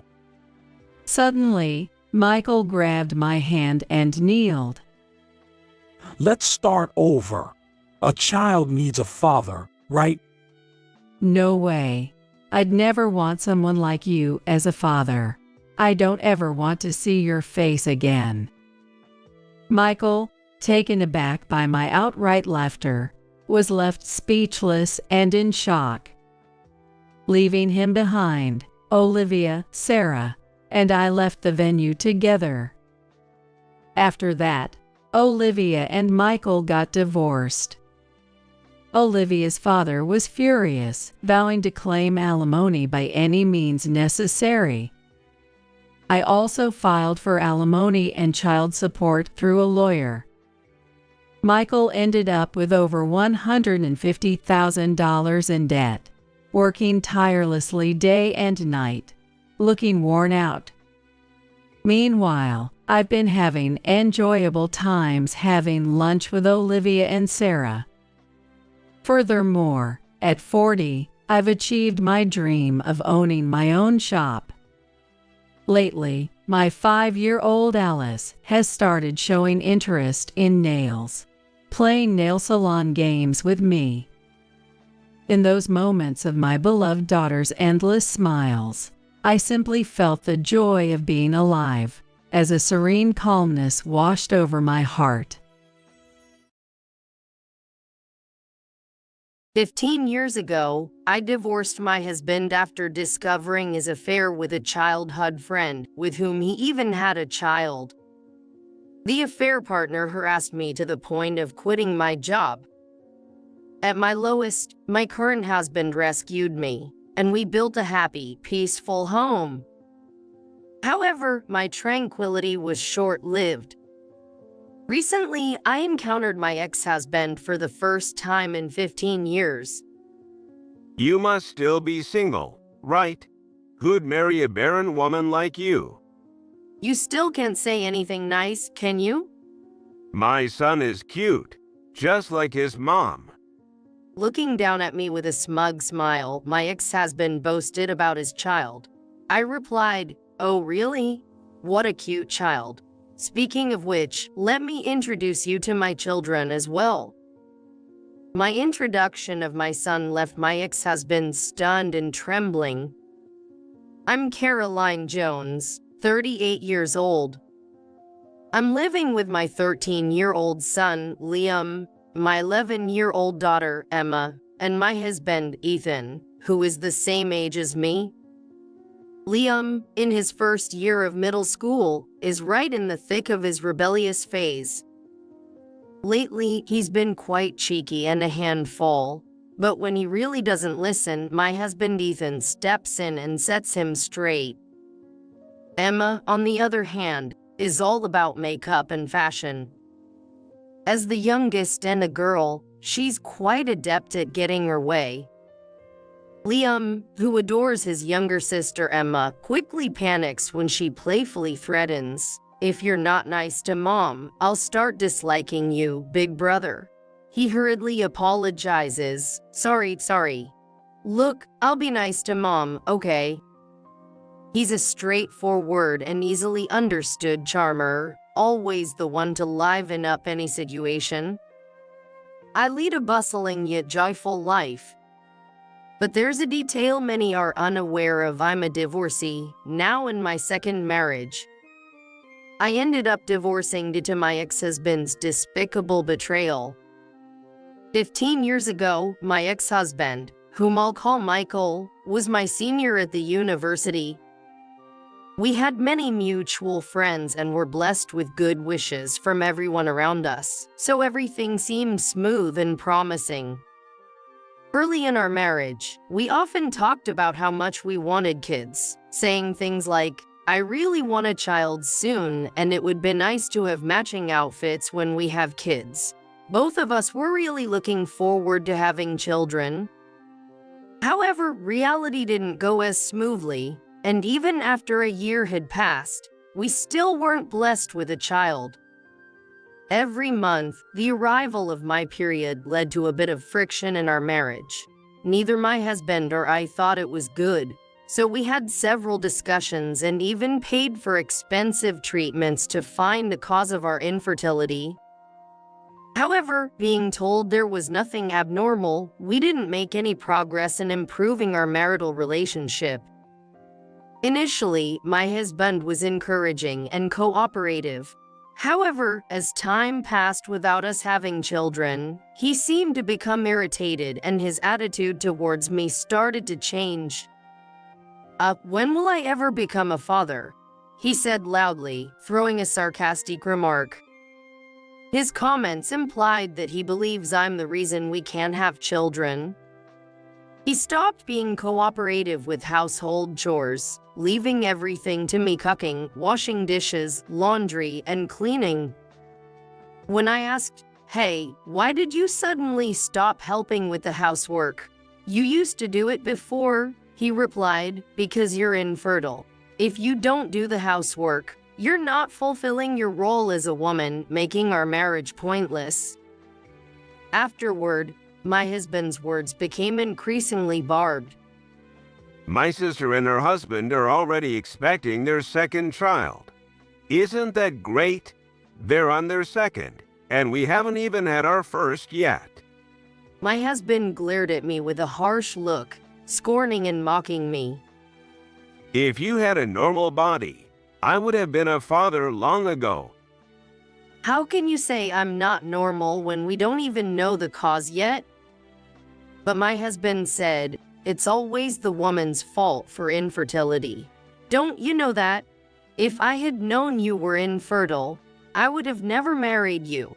You should feel a bit guilty." His words pierced my heart like sharp thorns. I also began receiving calls from my in-laws, eagerly saying, "We can't wait to see a grandchild." At first, I brushed it off, saying, "It's only been a year, and having a baby is a blessing." However, this seemed to backfire. My mother-in-law's attitude became harsher, accusing me, "You're useless for not being able to bear children. Your sister-in-law did it so quickly. You're the only defective one." This daily pressure weighed heavily on me. One day, my best friend Isabella invited me out for drinks after a long time. Michael, my ex-husband, had been busy with work and did a lot of overtime, so he was rarely home. That's when Isabella shared some shocking news with me.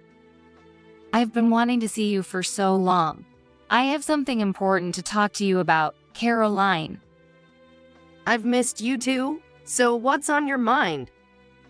Caroline, do you remember Leah? Leah was Michael's childhood friend. They lived near each other when they were young, and their parents were close. Leah attended the same university as us and now works at the same company as me. Leah, the daughter of my company's CEO, got her job through family connections. We weren't close in college since we were in different clubs and departments, and even at work, we hardly interacted being in separate divisions. Once, my husband introduced me just once to Leah, saying, "She's my girlfriend, so please get along with her." But Leah, perhaps not wanting to lose her childhood friend Michael, glared at me with sharp eyes.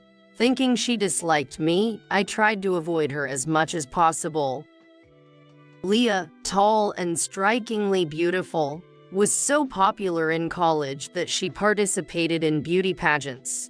Being a CEO's daughter and a beauty made her somewhat of a celebrity at our office. Leah, oh, Michael's childhood friend, right? Yeah, I know her. She's beautiful. We're in the same company but hardly interact. What about her? Well, it's hard to say, but I think your husband and Leah are having an affair. What? I was utterly shocked by Isabella's unexpected warning. I saw them recently. They were walking hand in hand, not just like friends. No way. I think you should check it out. If you need to talk, just call me, okay? Thank you for telling me. Michael was cheating. I had suspected it. His behavior towards me was awful, always coming home late, claiming he had to work overtime. He was never around on weekends, always busy with client entertainment. I had a sneaking suspicion, but I was pretending not to notice. That day, after parting with Isabella, I headed straight to a detective agency. The reason was, of course, to gather evidence of my husband's infidelity. Within a week, they had all the evidence, but I wasn't ready to file for divorce. No matter how terrible he was the man I once vowed to spend my life with. I couldn't decide right away. A few days later, I came home to find Michael, who usually came home late, sitting at the dinner table. "Oh, you're home." Yeah. "I thought you'd be late again today." I tried to sound sarcastic on purpose. Yeah. Sorry about that. I need to talk to you. Having heard about the affair from Isabella, I braced myself for bad news.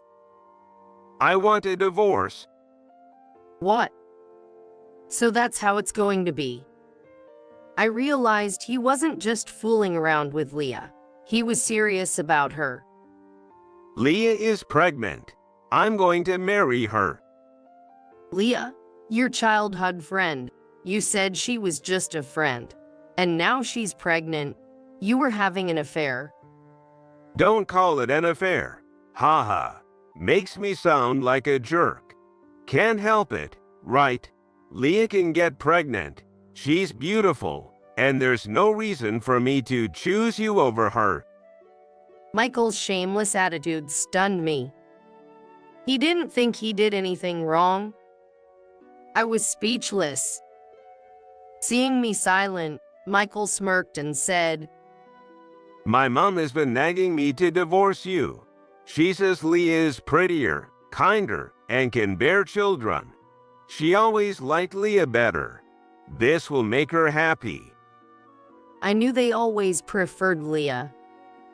Tears welled up in my eyes. Well, I've packed my stuff. Gotta get back to Leah and her upcoming baby. Ha ha. With that, Michael left the house. I didn't have the strength to stop him. Later, a one-sided divorce paper arrived. A woman's handwriting was on a note tucked inside. Please divorce my husband soon. Seeing the contradictory words, I felt a question mark floating above my head. I really wanted to retort, "No, it was you who took my husband away." Seeing those words, I snapped back to reality. I was stuck with questions on my head. Why am I being blamed? I can't just silently accept this divorce. Determined, I took the evidence I had gathered from the detective agency and filed for divorce mediation. A few days after filing, I received a call from an unknown number. Wondering who it could be, I answered the phone to hear a woman's voice screaming, "What do you think you're doing? Why did you start a lawsuit?" It was Leah, Michael's mistress. "Well, it's only natural, isn't it? I know all about your inappropriate behavior. It's only right that I demand compensation." Compensation? I'm pregnant. How can you be so cruel at a time when I need money for the baby? Who's being cruel here? You're the one who got involved with a married man. You're the one who's infertile, you horrible woman. Her shrieking voice hurt my ears. Anyway, I plan to discuss the divorce, including compensation, in an official setting. Let's talk about it then.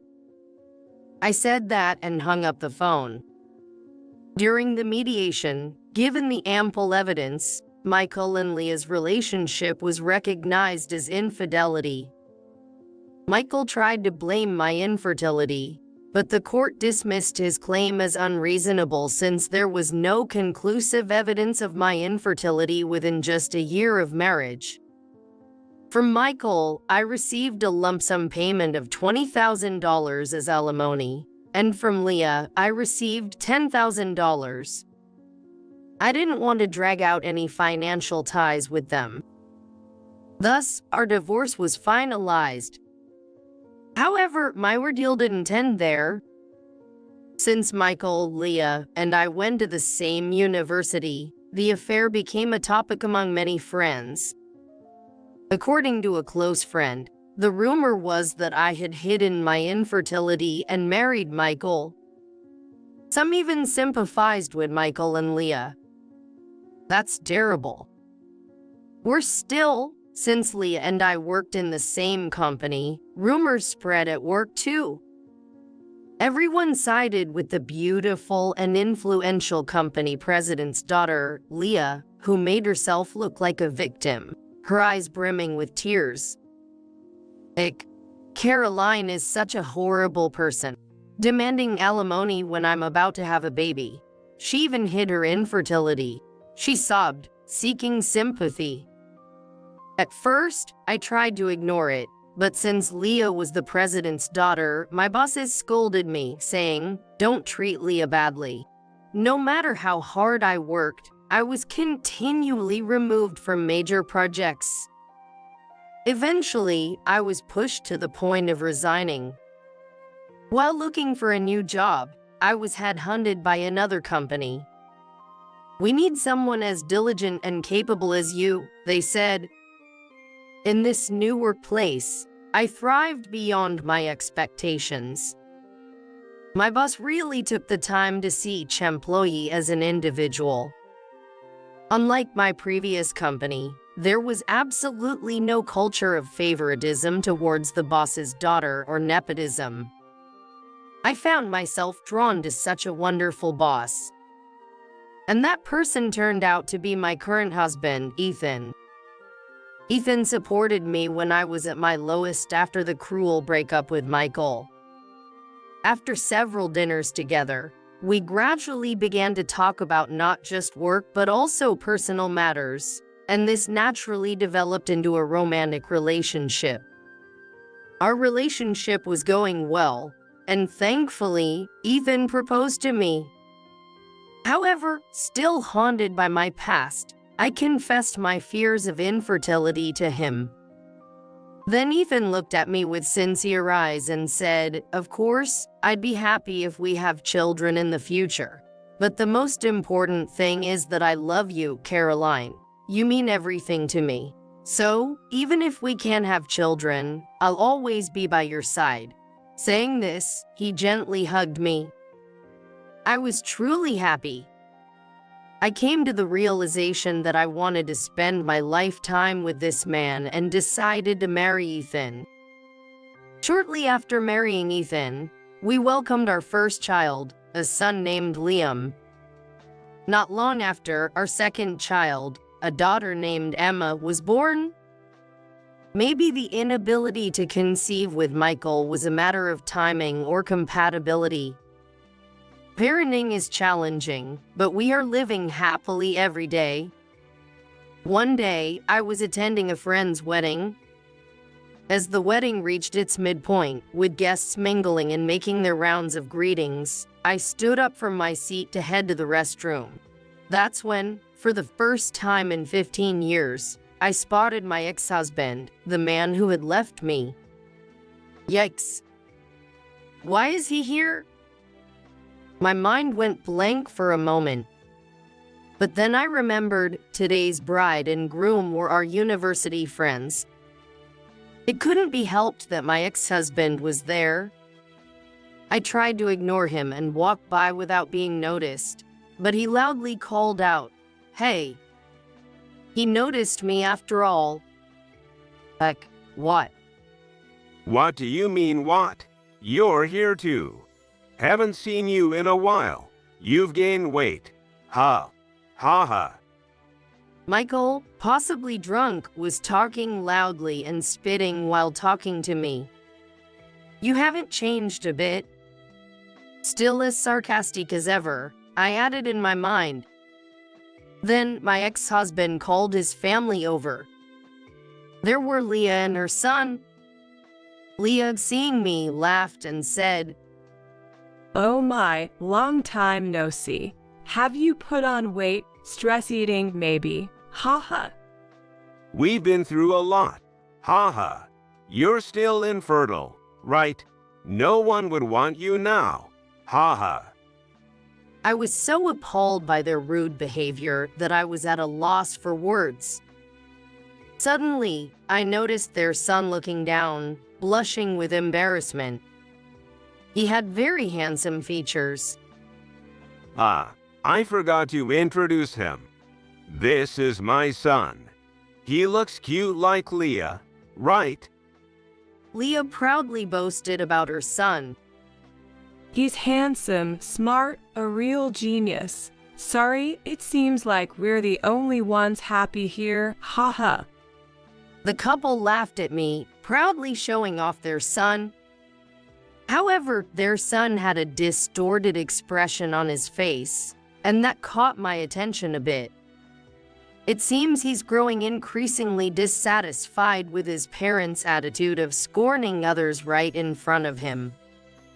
I thought to myself, he must be a really kind child. But I had no time for them. Just as I was about to leave, Michael grabbed my arm tightly. You divorced me because of infertility, and yet you still had the gall to take money from us. Michael seemed to still hold a grudge about something that happened 15 years ago. If anyone should hold a grudge, it's me. Then Leah turned to me. "Yeah, you're infertile and single. Why do you need money? Families like us with children need it more. Give us back double the money you took back then." I was stunned by their selfishness. Just then, Michael's son spoke up. Single means unmarried, right? But she's wearing a wedding ring on her left hand. Pointed out by Michael's son, Michael and Leah stared at my left ring finger. You're married. Everyone around was staring as Michael and Leah screamed loudly. I couldn't help but feel embarrassed. As I was wondering what to do, a familiar face suddenly appeared in my view. Auntie and Uncle, you shouldn't be so loud at a celebration like this. It's bothering other people. Maybe you should be more considerate. Mommy, who are these scary people? Liam, Emma. Yes, my children, Liam and Emma, worried about me being late, had come to check on me. Emma always speaks her mind, but it was rare for Liam to speak so provocatively. Mommy, you're late. Mom, you have kids. Yes, I do. Let me introduce them. This is my son, Liam, and my daughter, Emma. Michael was shocked to see the children of the woman he thought was infertile. Leah stared intently at my son. After a while, they began to speak in a muttering tone, with a voice that seemed strained and hoarse. That uniform. It seemed they were curious about my son's attire. Yes, he came straight from school with my husband, so he's still in his uniform. Not that, I mean. That uniform, it's from that famous private middle school. Oh, yes. Liam worked hard and wanted to try for it, so we let him take the exam. He passed and has been attending that private middle school since this year. Indeed, my son excelled in his studies and was attending a renowned school in the area. No way, that can't be your son of all people. My daughter, too. Next year, she plans to take the same school's exam. Yeah, and you know, Liam is amazing. He won a violin contest. Violin? I thought I recognized this boy. He was on Evie recently. You saw that? Yes, he's been getting quite a bit of media attention lately. He was coming back from violin practice today. No, this can't be. Leah and my ex-husband were amusingly speechless. You were supposed to be infertile. How could you have children like this? To the flustered Michael, I conveyed calmly, "You both seem happy, and that's great. As you can see, I'm filled with happiness too. Please, let's not involve each other anymore. We have no relation to each other now." Just as I was about to leave with my kids, my husband, Ethan, arrived. Hey, what's going on? The main event is about to restart. Seeing my husband, Michael's face went pale. Mr. Lopez, the president. What? Leah also turned pale, recognizing my husband. Is your husband, by any chance, the young Mr. Lopez, who became the president of Resonance Inc. last year? Indeed, my husband Ethan was the president of a parent company of Leah's father's firm. During my job search, I was approached by the parent company and made the switch. At the new job, I met my future husband, Ethan, who was already popular and skilled. Last year, Ethan was appointed as the president of the company, recommended by the then president. I'm Lopez. Huck, what's with this atmosphere? What happened? Sensing the uneasy atmosphere, my husband looked puzzled, and then my son, Liam, spoke up. I heard these people calling Mom infertile and fat, so Emma and I came to help her out. You heard that, huh? It seems like Liam and Emma overheard me being insulted by my ex-husband and his wife. That's why Liam spoke in such a manner earlier. You guys are, wait, that. Realizing the context, my husband's expression hardened. I heard rumors, but I didn't expect such a lack of decency. Then, Michael suddenly started making excuses to my husband. No, I mean, Mr. Lopez, the president. There's no way I would speak ill of the wife of President Lopez. Right, Leah? Why are you groveling to this woman's husband? I was the one who suffered because of her. getting in trouble with my father for having my money taken. I'll never forgive her.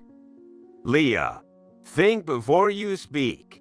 If he dislikes us, our subcontracting company is finished. As Michael started to flatter my husband and Leah protested, they began arguing. It's just unbelievable. Then their son, who had been silent, shouted out, Let's stop this already. I've been listening, and it's terrible how Mom and Dad are talking about this lady. Calling her fat, infertile, and ridiculing her, and then demanding money back. It's embarrassing for me. And what's this about an affair? Am I a child born from an affair? Am I an unwanted child? Hearing their son's tearful plea, Michael and Leah started to become visibly unsettled. Well, it's not like that. So. I realized that the other attendees around us were staring at us. Finally noticing the stares from around us, she blushed deeply and looked down. Although I couldn't forgive Michael and Leah, I admired their son for his strong sense of justice and kindness. He had nothing to do with this. Thinking this, I hurriedly tried to back up their son. But before I could say anything, my husband spoke up. Thank you for defending my wife from the insults. You really are a kind child, He said, patting the boy's head. Continuing, I also spoke up with a smile. But maybe I am a bit chubby. That's not true at all. Well, actually, I'm pregnant. My belly has been growing. I said, stroking my belly. Actually, I was then pregnant with our third child. I was on maternity leave. To the child with tear-filled, reddened eyes, I said, Your mom also nurtured you in her belly with great care. You're not an unwanted child. Your mom and dad love you and are proud of you, right? Saying this, I looked at Michael and Leah. The boy also asked them, Really? They quickly nodded and said, Yes, yes, you're our pride. Yeah, you're very important to us. The boy immediately brightened up with a smile. Seeing him smile, I felt relieved. Let's get back to our seats for now. It's a day of celebration. Saying that, each family returned to their own seats. And so, the chaotic scene came to an end. The wedding concluded successfully, and as we headed to the station, Leah and Michael approached with their son, holding hands. Liam and Emma were protective of me, but my husband chuckled and calmed them down. Sorry about that. We're truly sorry. It's late, but we regret everything, including today. And thank you for earlier, for our son. It was the first apology I had received from them in 15 years. Perhaps having a child had changed them a bit. I just laughed and said, Really, after all this time? Well then. With just that one phrase, I turned my back on them and began to walk away. Liam offered to carry my bags and took the one with the maternity mark on it. Emma cheerfully said, Here you go, and draped a coat over my shoulders. Despite their young age, they are thoughtfully looking out for me during my pregnancy. All right, tonight's dinner will be Dad's homemade hamburgers, Liam and Emma's favorite. Yay. Thank you. I vowed to protect the smiles of my beloved family, moving away from the pains of the past.